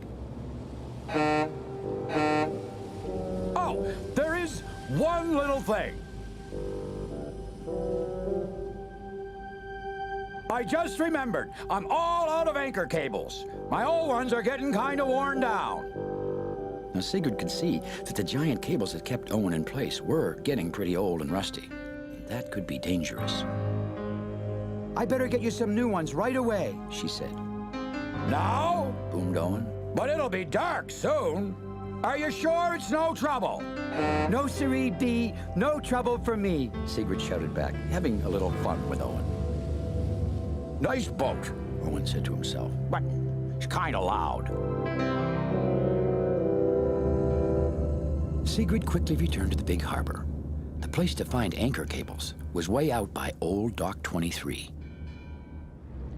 Now, Old Dock 23 is a part of the harbor where no one goes very much anymore. Sigrid floated along the dock, looking for the cables.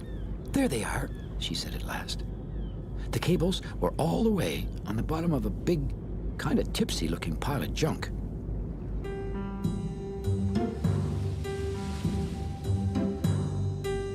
Sigrid quickly tied her hauling rope to the cables and began to pull them from the pile. And then, disaster.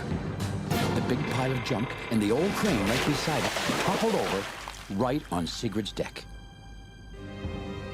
Sigrid made sure she wasn't hurt. And then she tried to move. But she couldn't. She was good and stuck. Sigrid didn't get excited. No, she decided that the best thing to do was just float still and wait there. Owen will miss me, she told herself, and then he'll send someone to find me. And so, Sigrid turned off her engine to wait for help. Oh, an oil rig is a great big thing, and he loves his great big sprockets. He's tall as the moon and good looking too. Now, what rhymes with sprockets? Owen was singing a little song to himself while he waited for Sigrid to come back with his anchor cables. Suddenly, Owen heard something. A shape moving through the water towards him. Sigrid? Shouted Owen. I was getting kind of worried about you, you betcheroo. Oh, Northumberland. It's only you, said Owen. Well, I'm very happy to see you too, replied Northumberland's submarine. Oh, I'm tickled, pinkered, and a pickerel to see you, Northumberland, explained Owen. I was just hoping it might be Sigrid. She went to get me some cables, and she hasn't come back yet. Oh, maybe I should go have a look for her, suggested Northumberland. Hey, great idea, roared Owen. Great idea. Northumberland quickly set off. Yes, sirree, Bob, Owen said to himself. Great idea. Look for Sigrid.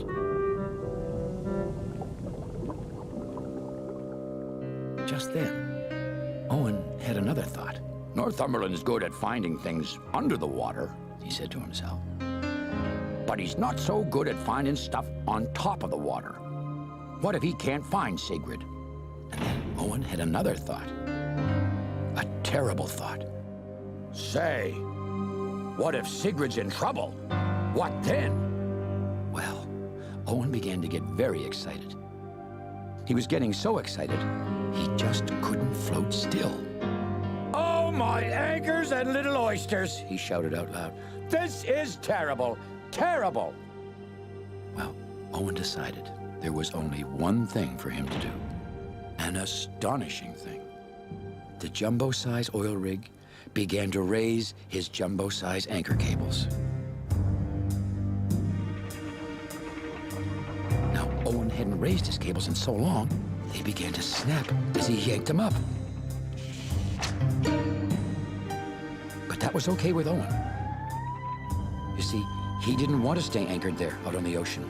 No, Owen wanted to go and look for Sigrid himself. And so, he began to make his way slowly along, using the tiny emergency motors on each one of his giant legs. It made him move kind of like a giant crab, from one side to the other. What is that horrible sound? Northumberland said to himself. Northumberland turned very slowly to see an even more horrible sight. Owen was moving. by himself. Owen's anchor cables must have broken, he gasped. Sure enough, Northumberland could see the broken cables dangling from Owen's side. "Owen's on the loose!" he shouted out loud. "Owen's on the loose!" He thought there was only one thing to do. Northumberland dived down as fast as he could and made way to the big harbor for help.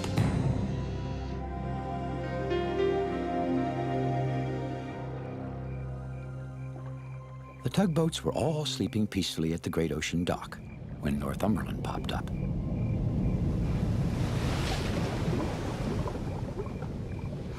"Hi, big scary shape," yawned Hank, who thought he was dreaming. "Big scary shape," honked Hank, suddenly extra wide awake. "Theodore!" Theodore was so startled he blew his whistle. And that woke up all the other tugs and most of the harbor. "What's going on here, tugboats?" said the dispatcher sleepily. Big scary shape," sputtered Hank. "There." "That's Northumberland's submarine," frowned George. "I have some terrible news," announced Northumberland. "Owen's anchor cables have broken. He's on the loose." "Theodore, George, and Foduck, go and save Owen," ordered the dispatcher. "Northumberland, you lead the way." And without another word, the three tugs set off, led by Northumberland. "Gotta save Sigrid!" Owen was roaring as he made his way through the ocean, lunking along from side to side. "Say, what's that cliff doing there?" he said. "Hey, it's gonna hit me! I mean, I'm gonna hit it!" And he was, very, very soon. Owen tried to stop, or slow down, or turn around, but he couldn't. "No sign of Owen yet," Foduck called as he shined his emergency searchlight around the deep, dark ocean. "Help! Help!" "What's that?" said Theodore.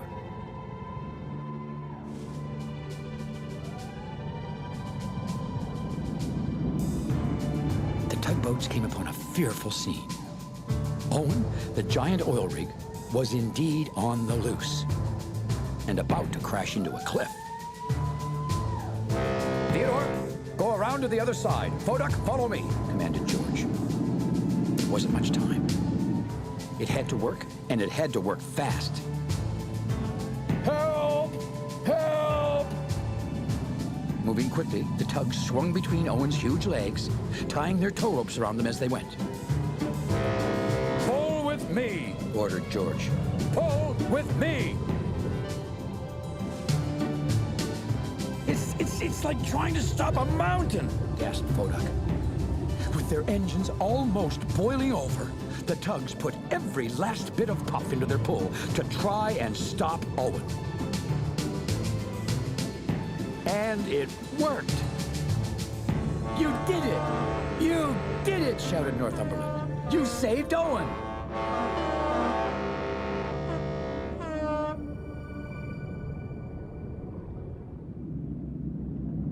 "Owen," said Theodore after he'd caught his breath. "What happened?" "Sigrid!" shouted Owen. "She went out to old Dock 23, and she hasn't come back yet. I was trying to save her." "That's right!" Northumberland shouted suddenly. "We were so busy rescuing Owen, I forgot to tell you about Sigrid." "Oh, it's my fault," moaned Owen. "If you hadn't been rescuing me, you could have been finding her. I should have stayed put in the first place. I guess I got a little excited."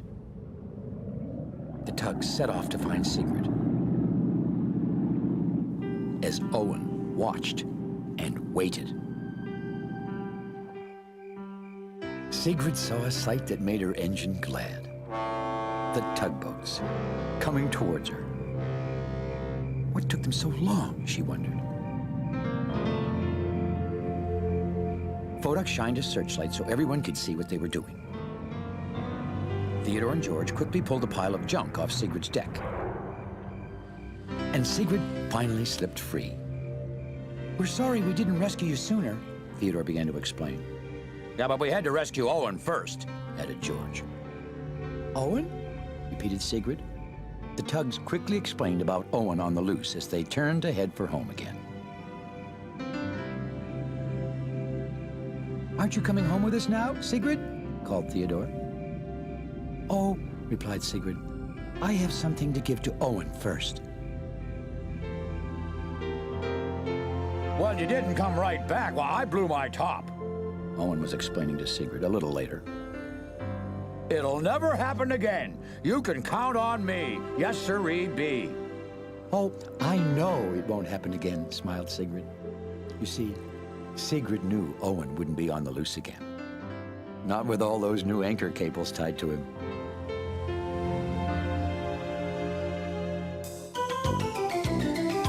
You know, that story gave me a wonderful idea about what to do about this. If Owen had an emergency like this, he'd take a few deep breaths, relax, and then just pull it free. Yes, sirree, Bob. I won't panic. I've got to get this hand free sooner or later. Till then, thanks for visiting us here in the Big Harbor. We'll see you all again next time. See you all again next time. How do you like that? Ha!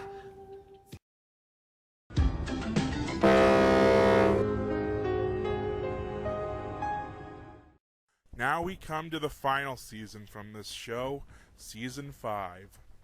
This season holds a special place in my heart, as while this is the final season of the show, this would be the season I was introduced to Theodore Tugboat. Yeah, it may seem like a weird way to be introduced to a show, but this isn't the only time. I'd also be introduced to shows like Thomas by its 3rd season on VHS, Shining Time Station on its 2nd season on TV, and of course Sesame Street by its 27th season, as most other kids in the mid-90s. As for how I was introduced to Theodore Tugboat, like I said, Theodore would begin airing on PBS in 1997. I would say probably around when Shining Time Station was slowly phasing out of its rerun cycle and would later air on Fox Family Channel and Nick Jr. But for me, I never saw Theodore Tugboat on PBS around that time until I think maybe the early 2000s or so. But that doesn't mean I wasn't introduced to Theodore at all. As far as I remember anyway, I think I was at a KB Toys or some other store that used to sell VHS tapes, and there I would see Theodore Tugboat for the first time. The first 3 American Theodore Tugboat VHS tapes caught my eye, and the one I went home with was Theodore Helps a Friend, with the episodes Theodore on the Hunt for Northumberland, Bedford's Big Move, and Guysborough Makes a Friend. All of them an amazing way to start my life with Theodore. So, how about the season itself? Well, while it didn't go out with a bang, it still did an amazing job nonetheless. For the last new characters introduced, while not as many or as interesting as before, we got a few notable ones. One is Bedeck the Buoy Boat, a boat who works with inspecting buoys and lifting them out of the water and such. He got a weird introduction, but his shining moment comes in the form of Bedford's Big Move, which I'll talk about later. Ahoy there, Bedford! A familiar voice called out. It was Bedeck, the buoy boat. I'm delivering a load of bell buoys to the harbor, said Bedeck. They look ship-shape, said Bedford, as he turned to inspect the new buoys. New bells on all of them, called Bedeck, as he continued along into the harbor. In the episode Theodore and the Unsafe Ship, which is apparently everyone's favorite episode, we're introduced to a messy ship called Cabot, who often drops his cargo in the water, and does the opposite of what you tell him not to do. Whatever you do, called Theodore, don't go to the sandy beach. Where's this beach? Said Cabot. Through the bridge, at the end of the harbor, answered Theodore. But you really shouldn't go there. It's not safe. Cabot was racing toward the beach when suddenly he heard a scraping sound down below his hull. And the next thing he knew, he wasn't moving at all. What happened? He cried out. You didn't let me finish telling you why it's not safe here, replied Theodore. The water's not deep enough for ships. You're stuck on the bottom. He's pretty funny, and I was glad I was able to see his episode later on. One of the most interesting characters we've gotten is Chester from the episode George and the Flags. While yes, he's one of many ships using the same bases and faces from other ships before and after him, similar to Cabot, this happens to be the only container ship to get a specific form of merchandise. In the case of Chester, it was Brio, and it looks pretty cool in all honesty, even if he was the only one. No, replied Chester. No, I don't have any flags. I never have flags, and I'm the only one in this entire harbor who has no flags. Even a container has a flag. But not me, okay?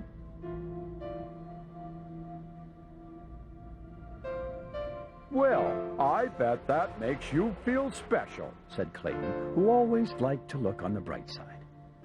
Not really, said Chester quietly.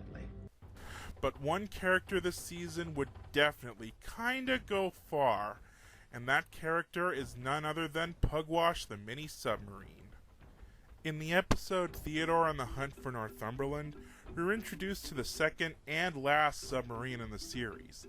Unlike Northumberland, who's big and sleepy, Pugwash is small and excitable, and often very curious.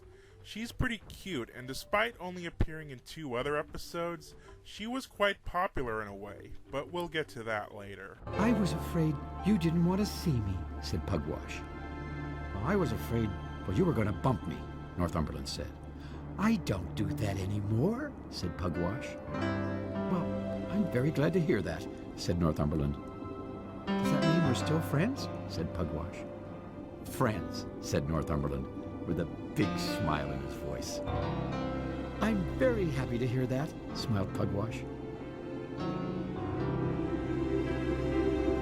So what would my favorite episode be? I'll get to that, but first I'll bring up a rather notable one. There is an episode in this season called Hank's Funny Feeling. In this one, Hank meets a ship called the SS Malarkey, who tells outlandish tales. At first, Hank is amazed, but then gets weird feelings. Can you believe Malarkey's going to show us a real sea monster? Hank asked. No, I can't, said Theodore honestly. Once they were sure no one was coming, Hank gave the all-clear signal. And Malarkey called them back.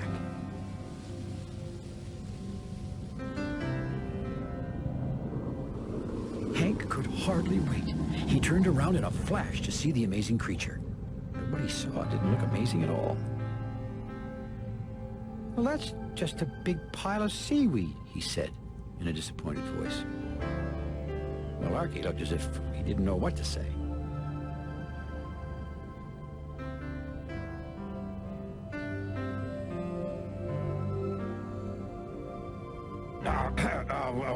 Well, he fumbled. He does look like seaweed, but well, that's because he's asleep. Oh, I wouldn't want you to see him when he's awake. He's much too dangerous when he's awake.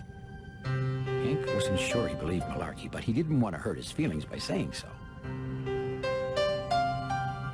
Sea monsters probably just look different in Gorgonzola, he told himself. Later, the ship offers to help teach him how to tow like the bigger tugs, but only if they do it in secret at the sandy beach, and he can't tell anyone, not even the dispatcher. Oh, that sounds great, said Hank, excited about going on a real adventure with Malarkey. I can hardly wait to tell Theodore. But then Malarkey frowned. Oh, no, he said in a loud whisper. You can't tell anyone. If one tug gets to go, everyone will want to go. No, this is just for you and me. Hank's smile disappeared. He didn't like leaving his best friend behind. Oh, Hank, don't tell the dispatcher either, said Malarkey as he headed back to his dock. I want to surprise him. Promise, you won't tell anyone. Hank said yes, but inside he began to get a funny feeling. The dispatcher was always supposed to know where the tugs were. Suddenly, Hank wasn't sure if he wanted to go after all. So yeah, this episode actually deals with a rather serious topic, the topic of stranger danger. Other shows have dealt with the topic before. Even Sesame Street did this technically when they finally revealed Mr. Snuffleupagus to the adults after 14 years of being called imaginary. Gee, I wonder why I get the feeling that I'm kind of losing an old friend.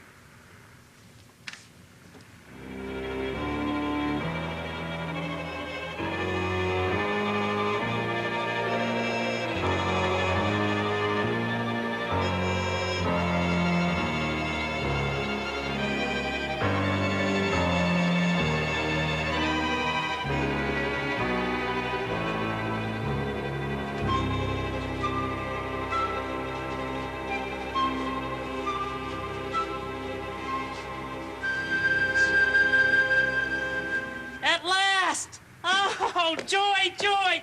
I told you there was a Snuffleupagus, and at last you've seen him, and you gotta believe it, right? I told you all along that there was a Snuffleupagus, my best pal. He's not imaginary, but you never believed me. No, but Maria and Linda and I believed you, Big Bird. Yeah, but the rest of you didn't. Yeah, right. Yeah, you're right, we did, but... Well, but what? Yeah, but what? But what? Yeah, but what? But... Well... Big Bird, you have a right to be angry. I do? Yes, you do, because after all this time and we didn't believe you, that must have been very hard for you. Well, yeah, it was. Well, Big Bird, from the bottom of my heart, I want to apologize, because I'm really sorry. Oh. Big Bird, you know what? From now on, we'll believe you whenever you tell us something. Yes. The episode was also nominated for a Gemini Award for Excellence in Children's Television in 1998, though it lost to The Adventures of Shirley Holmes. I would add this in, but it's not my favorite episode. Yeah, the episode plot is important, and it was nominated for a Gemini, sure, but it's not really my favorite.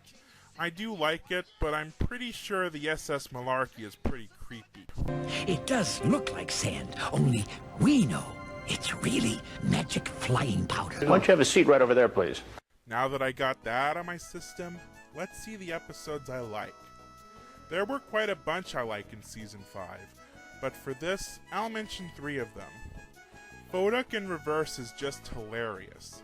The music is very funny, and I liked seeing Phodak come up with ways to think going backwards is better. I love it. It makes me laugh. Why are you spraying me backwards? Said Theodore. Technically speaking, began Phodak, given the Earth's rotation divided by the angle of the hippopotamus, backwards it's better. Guysbro Makes a Friend is another favorite of mine from the tape I was introduced to him in. I loved how Guysbro acted like Oscar the Grouch in some spots on my first viewing. And Digby, at the time, before I knew of him fully, I thought he was a little creepy, like how Malarkey was creepy. It didn't help me with that one dream sequence either. That night, Theodore was tossing and turning. He was having a terrible dream. He was dreaming that Digby was trying to meet Guysbro. And no matter how hard he tried, Theodore couldn't keep Digby and Guysbro apart. Wherever Theodore turned with Guysbro, Digby was there.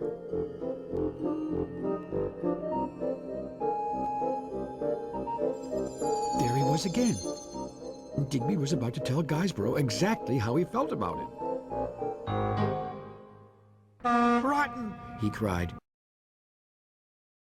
But now that I'm older, I find Digby funny, especially with his running gag of ending up stuck on occasion. And this scene from this episode gets me in stitches every time I watch this episode. The first place he looked was the junk dock. Have you seen Guysboro? He asked the junk dock, whose name was Jasper. Nope, said Jasper. He does live here, does he not? Digby continued. Nope, said Jasper. Of course, nope is all Jasper ever says. Well, this is the junk dock, is it not? Said Digby. Nope, said Jasper. Are you telling me you are not a dock? Frowned Digby, beginning to lose his patience. And that You are not completely covered in junk? Nope, said Jasper. What a disagreeable dock, muttered Digby, steaming off. I can only imagine what the garbage barge is like.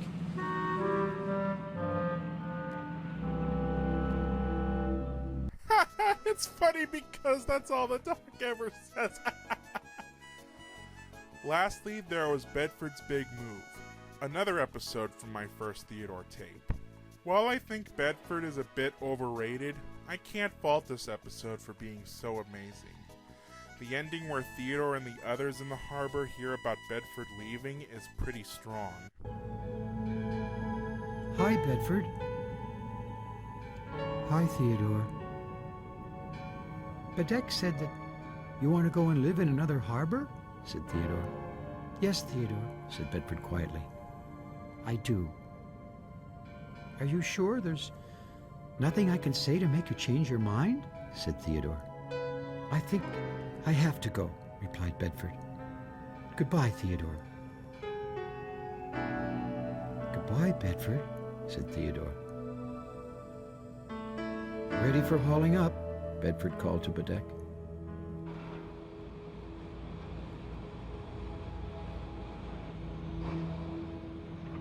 Bedeck slowly began to raise Bedford up to his deck.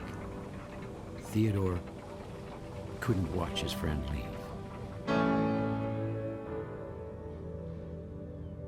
We better go, said Rebecca gently. Bedford dinged his little bell one last time. Stop! Theodore suddenly shouted. Bedford, you can't leave.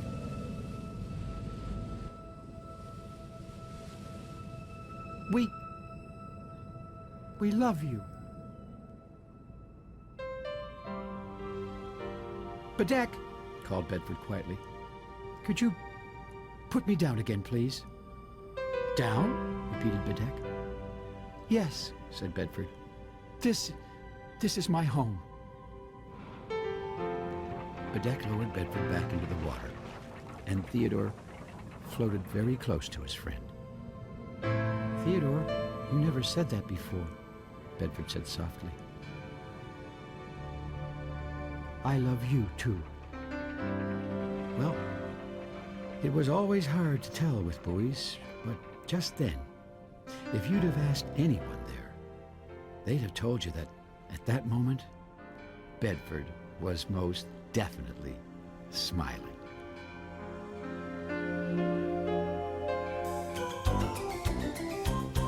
The way this episode was treated, you'd think it was the final episode in the whole show. While it wasn't, it certainly is a strong episode.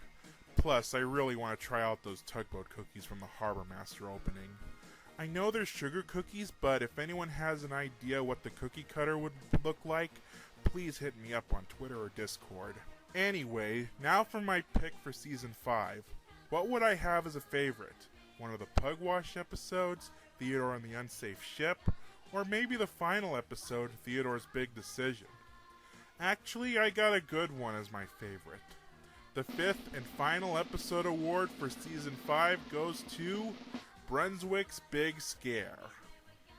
I remember seeing this one on PBS a long time ago, and I remember it was pretty awesome on the storm scenes. Again, it's like seeing a storm scene in the 5th season of Thomas. It's very action-packed. Plus, I like the moral this episode goes for on be careful what you wish for, you just might get it. And Brunswick is definitely a delight here, going from fearless daredevil to being washed up and scared after his wild water ride. I can see why this is one of the few episodes to get a book adaptation. So let's go swinging and swaying and heaving and hauling to rescue Brunswick from the storm. This is Brunswick's Big Scare. Is it me or are all my picks related to suspense and rescues? Theodore, he's a tugboat and a friendly tugboat too. A friendly tugboat too. Oh, Theodore likes to do the things that friendly tugboats do.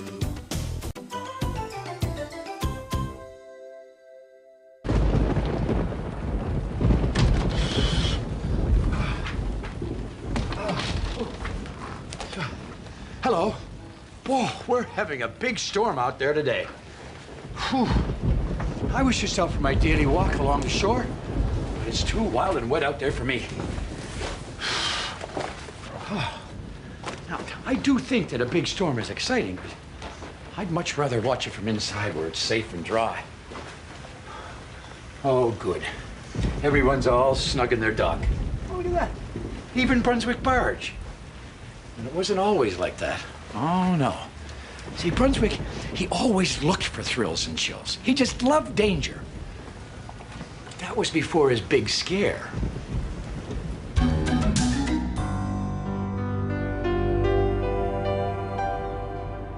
One morning, Theodore was moving Brunswick Barge with a load of supplies for the oil refinery.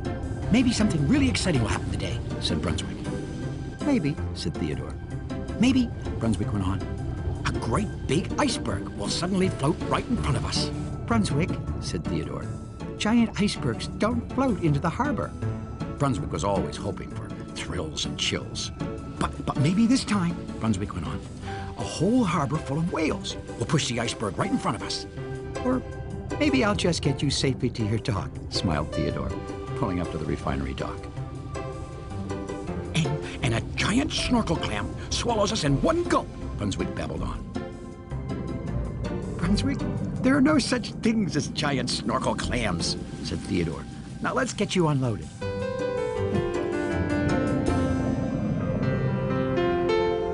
After Brunswick had unloaded his cargo, Theodore began to take him back to his own dock again.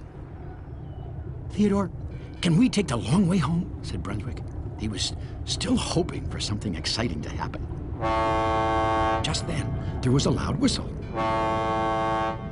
Foduck was calling all the tugs into the great ocean dock. Has something terrible happened? Said Brunswick in his bubbly kind of way. I doubt it, Theodore told the barge. But I do have to take you right home now. Oh, said Brunswick sadly. Theodore kind of felt sorry for Brunswick. It wasn't easy being a barge.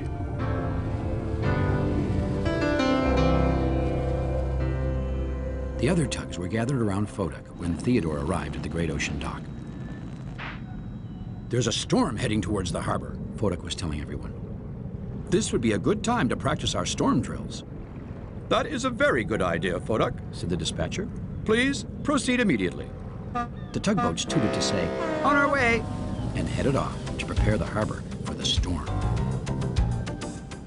George and Emily tied all the ships to their docks with extra tow ropes. Hank set out double bumpers so ships wouldn't scrape themselves against the docks when the waves hit them. Foduck made sure that storm sheets covered over all the loose equipment on the shore so it wouldn't be blown away by the wind. Theodore's job was to see that the barges were all safe and secure. Can I go out in the storm with you, Theodore? Please? Brunswick begged. I have to make sure you're tied up safely to your dock, said Theodore seriously. But I'm not afraid, Brunswick groaned. I'm sorry, Brunswick, said Theodore. Well, don't tie me too tightly, said Brunswick, disappointed. I want to feel the big waves roll me around. After Theodore had finished making sure the barges were safe, he returned to the great ocean dock. Foduck was listening to his special weather equipment.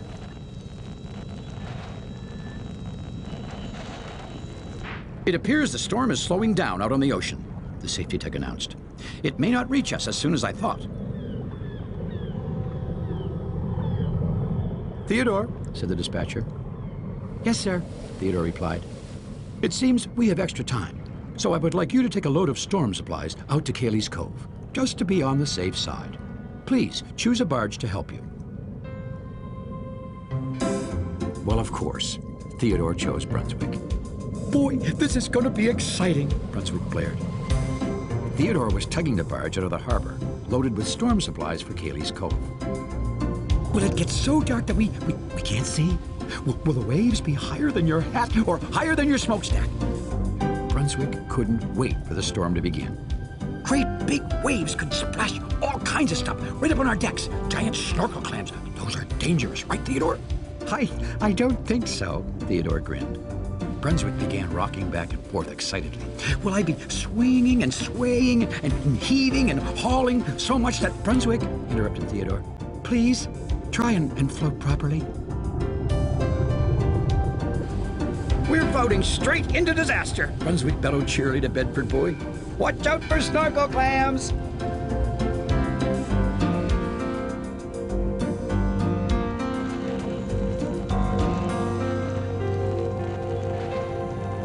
According to my latest calculations, Fodak was saying back at the Great Ocean Dock, the storm has picked up speed again. It will hit us soon, and it may be a bit bigger than I expected. How much bigger, Fodak? Asked the dispatcher. Well, it's the biggest storm to hit our harbor in 51 years, to be precise, said Fodak. I guess that's pretty big, said Hank. Theodore, thought the dispatcher. He remembered he had sent Theodore out to Cayley's Cove with storm supplies. Now, he was beginning to worry. He's probably too far out to turn back now, frowned Fodak. Constance, the Coast Guard, is on patrol near there, the dispatcher said thoughtfully. If there's any trouble. I hope not, said Hank.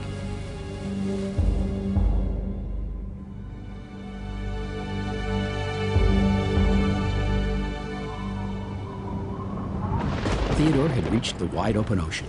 Cayley's Cove was further up the coast, but the storm seemed to be almost on top of them.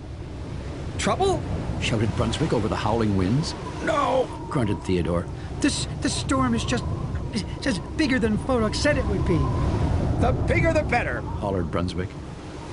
Whee! He hollered as a big wave hit. Oh, this is exciting!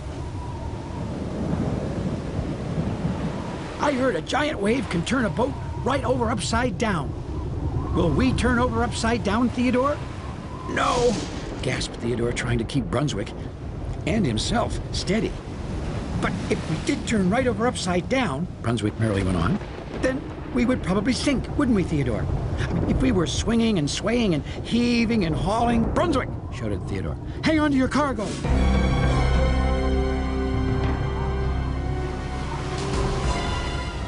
The storm was going to hit them hard.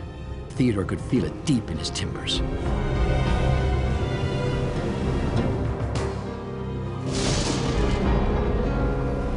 By the time Theodore made the turn towards the coast and the entrance to Cayley's Cove, it seemed as if the sea and the sky were fighting each other to see which would be on top.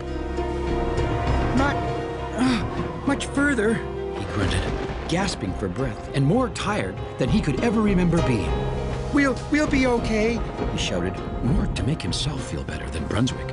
Or we'll sink like a stone, chirped the bird, and get swallowed by a snorkel clam. Wouldn't that be exciting, Theodore? Well, the storm was so wild and wicked, Theodore was starting to believe anything was possible. He decided to button his extra thick emergency tow rope onto Brunswick. Just in case, he told the barge. In case I'm swinging and swaying and heaving and hauling so much that... Brunswick, shouted Theodore, please, try and stay still. Well, this time, Brunswick wasn't trying to roll back and forth. The storm was doing it all for him. Theodore did his best to move close beside the barge, but one moment he was there, and the next... Theodore's tow rope snapped like spaghetti. The storm slapped Brunswick away as if he were a tiny little rowboat. Whoopee! Bellowed Brunswick. Look at me go! Brunswick! Cried Theodore. It was no use. The storm swallowed him up and took him away.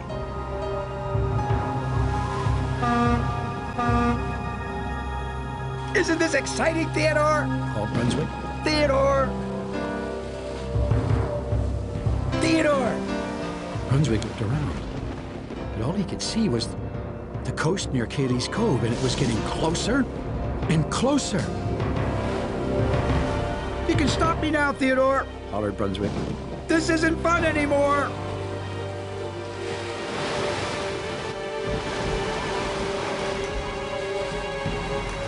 Theodore, I'm gonna crash.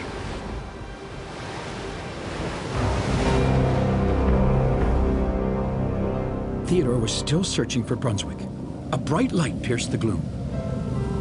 Constance, the Coast Guard ship, was floating towards him, on patrol. Constance! Cried Theodore. We've got to find Brunswick!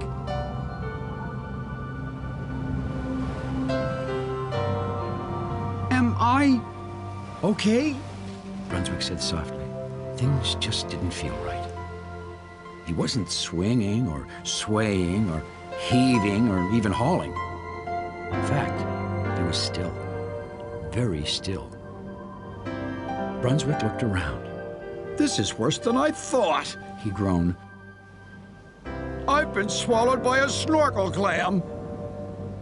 Actually, Brunswick had been washed up on the rocky shore, but he didn't know that. Theodore will never find me in here, he moaned. Maybe Theodore got swallowed too. It seemed all the thrills and chills Brunswick had been hoping for had happened. But instead of being excited, Brunswick felt scared. Very scared. From now on, no more danger, he shouted. I just want to be back on the water where I belong. Then you better hang on, a voice shouted back. It sounded like Theodore. It was Theodore. That was his whistle. Are you all right, Brunswick? Called Theodore. Yes, I'm fine, except I'm caught in a snorkel clam. You're stuck on the shore. It was Constance, the Coast Guard. We're going to have to pull you out. Batten your hatches, Brunswick, added Theodore. Theodore and Constance moved into place to pull Brunswick back into the water. Oh, I hope this doesn't hurt.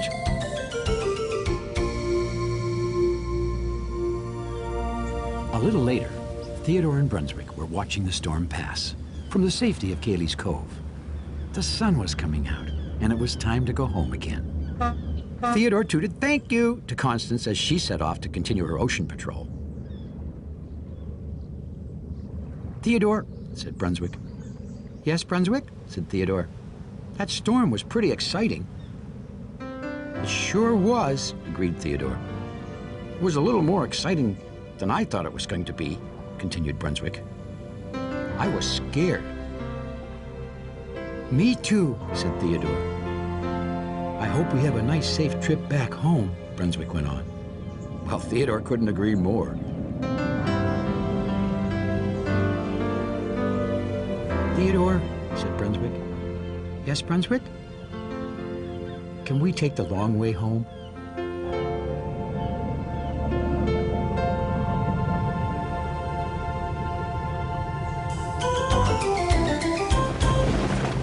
I think I'll just stay in my office until this storm is over.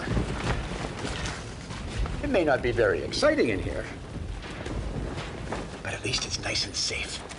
You know, while I'm waiting, I can stamp some postcards. Thanks for visiting us here in the Big Harbor. We'll see you all again next time.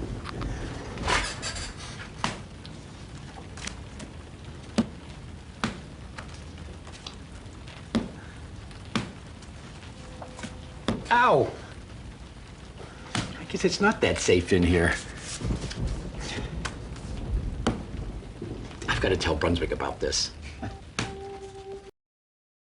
And that is my compilation of Theodore Tugboat's favorite classics. While this project took me a long time to make, I'm happy I was able to finish this with a little bit of help. But before we finish, let's talk about what happened after. While Season 5 was airing, people were working on a special project involving Theodore, a life-size tugboat based on Theodore's model.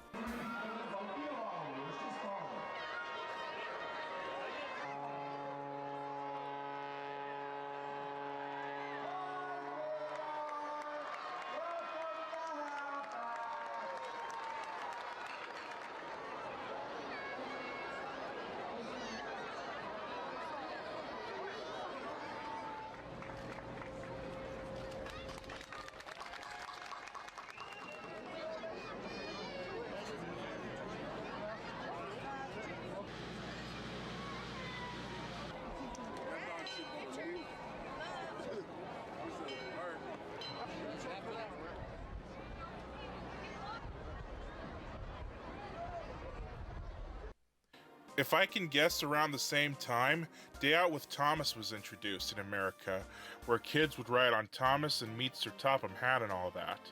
Similar to that, the life-size Theodore would become known as Theodore II, and he would give rides to fans and children alike down the Nova Scotia harbor, even calling the MacDonald Bridge Benjamin Bridge sometimes. Why, I'm Benjamin B. Bridge, said the bridge in a very bridgy voice. Well, I'm Theodore T. Tugboat, said Theodore boldly. And I'm not a putt-putt. I'm a puller.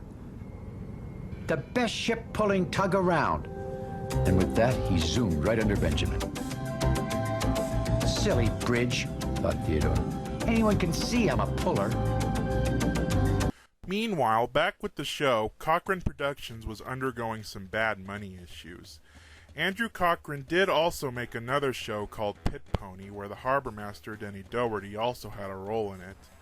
And there were plans for a short spin-off involving Pugwash, now renamed as Sophie, where she would interact with live-action footage of underwater sea life, which my friend said is similar to the Jim Henson series The Animal Show with Stinky and Jake. But things didn't go well in 2001, especially when 9/11 hit, and building a life-size tugboat wasn't cheap or easy to make either compared to Day Out with Thomas's Strasbourg engine, and after 8 years, Theodore was cancelled due to the bankruptcy of Cochran Productions. With the final episode, Theodore's Big Decision, being the last one produced and aired with a total of 5 seasons and 130 episodes. And on PBS, their last pair of episodes was Theodore and the Hunt for Northumberland and Hank Floats Forward. Afterwards, the models were later put on display at the Maritime Museum of the Atlantic. It was originally a bigger display, but in 2003 it was made smaller, and most of the props were put in storage and would slowly come back. And unfortunately, as far as I know, they haven't really done anything to celebrate the 30th anniversary. But at least they're doing better than the Thomas and Tuggs props. Later on in 2007, the props and characters were found on eBay, much like the Tuggs characters were.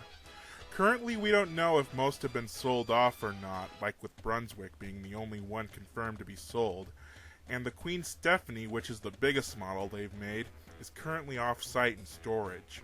As for Theodore 2, despite the show ending, Theodore would still make tours across the harbor with fans and kids alike, despite some of them not knowing about the show. But then in 2020, Theodore 2 was put up for sale for $495,000.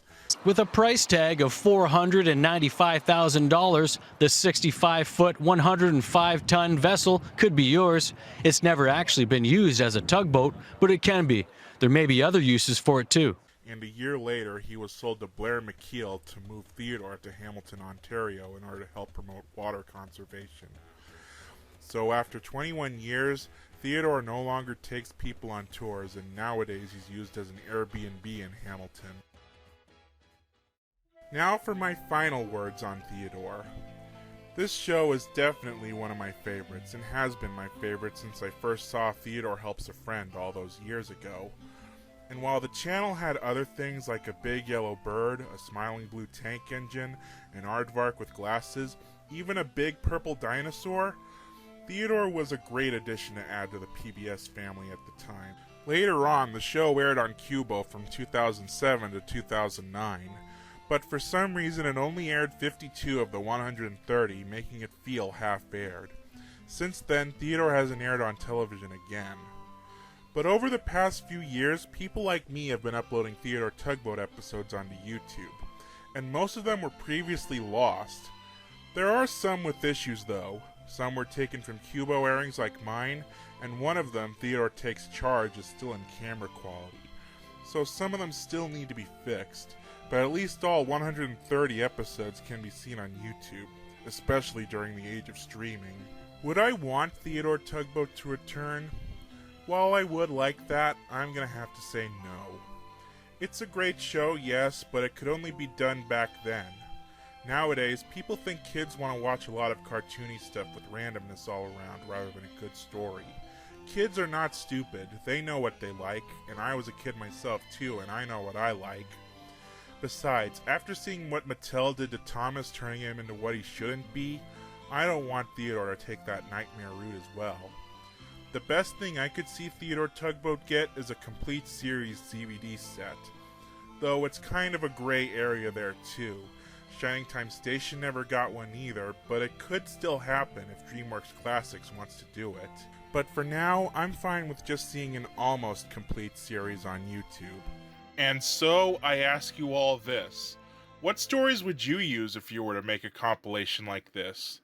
While the 30th anniversary is already past, I'm curious to see what you guys have if you wish to make your own, and maybe put in some insight I might have missed. Hopefully you'll do better in the production than I did. Theodore Tugboat was one of my favorites as a kid, and I wouldn't want it any other way. So thank you for 30 years of amazing storytelling, Theodore, old friend. You too, Harbor Master.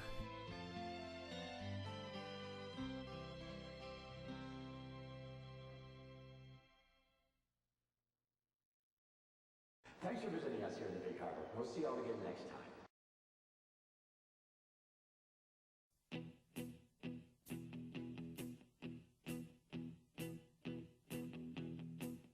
When I wake up, well, I know I'm gonna be the man who wakes up next to you. When I go out, yeah, I know I'm gonna be the man who goes along with you. If I get drunk, well, I know I'm gonna be the man who gets drunk next to you. And if I heaver, yeah, I know I'm gonna be the man who's heavering to you. But I would walk 500 miles and I would walk 500 more to be the man who walked 1,000 miles to fall down at your door. When I'm walking, yes, I know I'm gonna be the man who's working hard for you. When the money comes in for the work I do, I'll pass almost every penny on to you. When I come home, oh, I know I'm gonna be the man who comes back home to you. And if I go, well, I know I'm gonna be the man who's going over you. But I would walk 500 miles and I would walk 500 more to be a man who walks 1,000 miles to fall down at your door.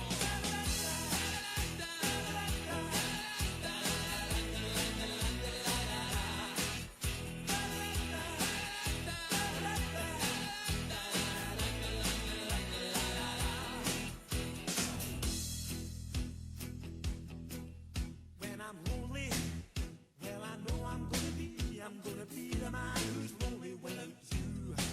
And when I'm dreaming, well, I know I'm gonna dream about the time when I'm with you. When I go out, well, I know I'm gonna be the man who goes along with you. And when I come home, yes, I know I'm gonna be the man who comes back home with you. I'm gonna be the man who's coming home with you.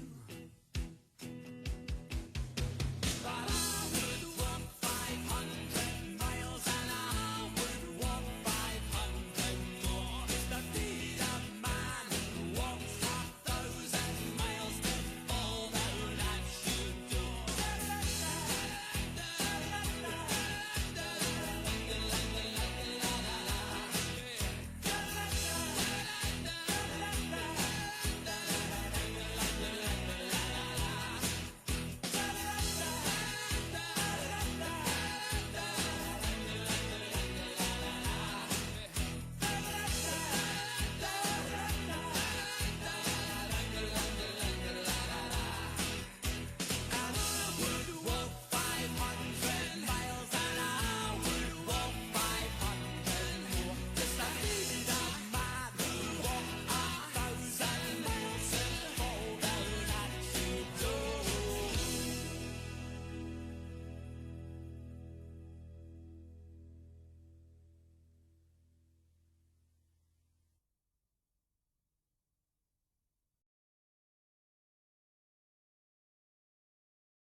Theodore, he's a tugboat and a friendly tugboat too.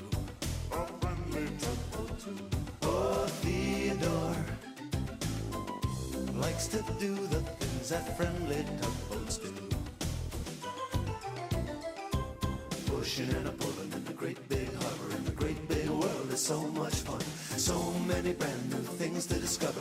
Waking with the sun, gotta get the job done. Oh, Theodore and Emily, Voda, Hank and George, and the harbor master too.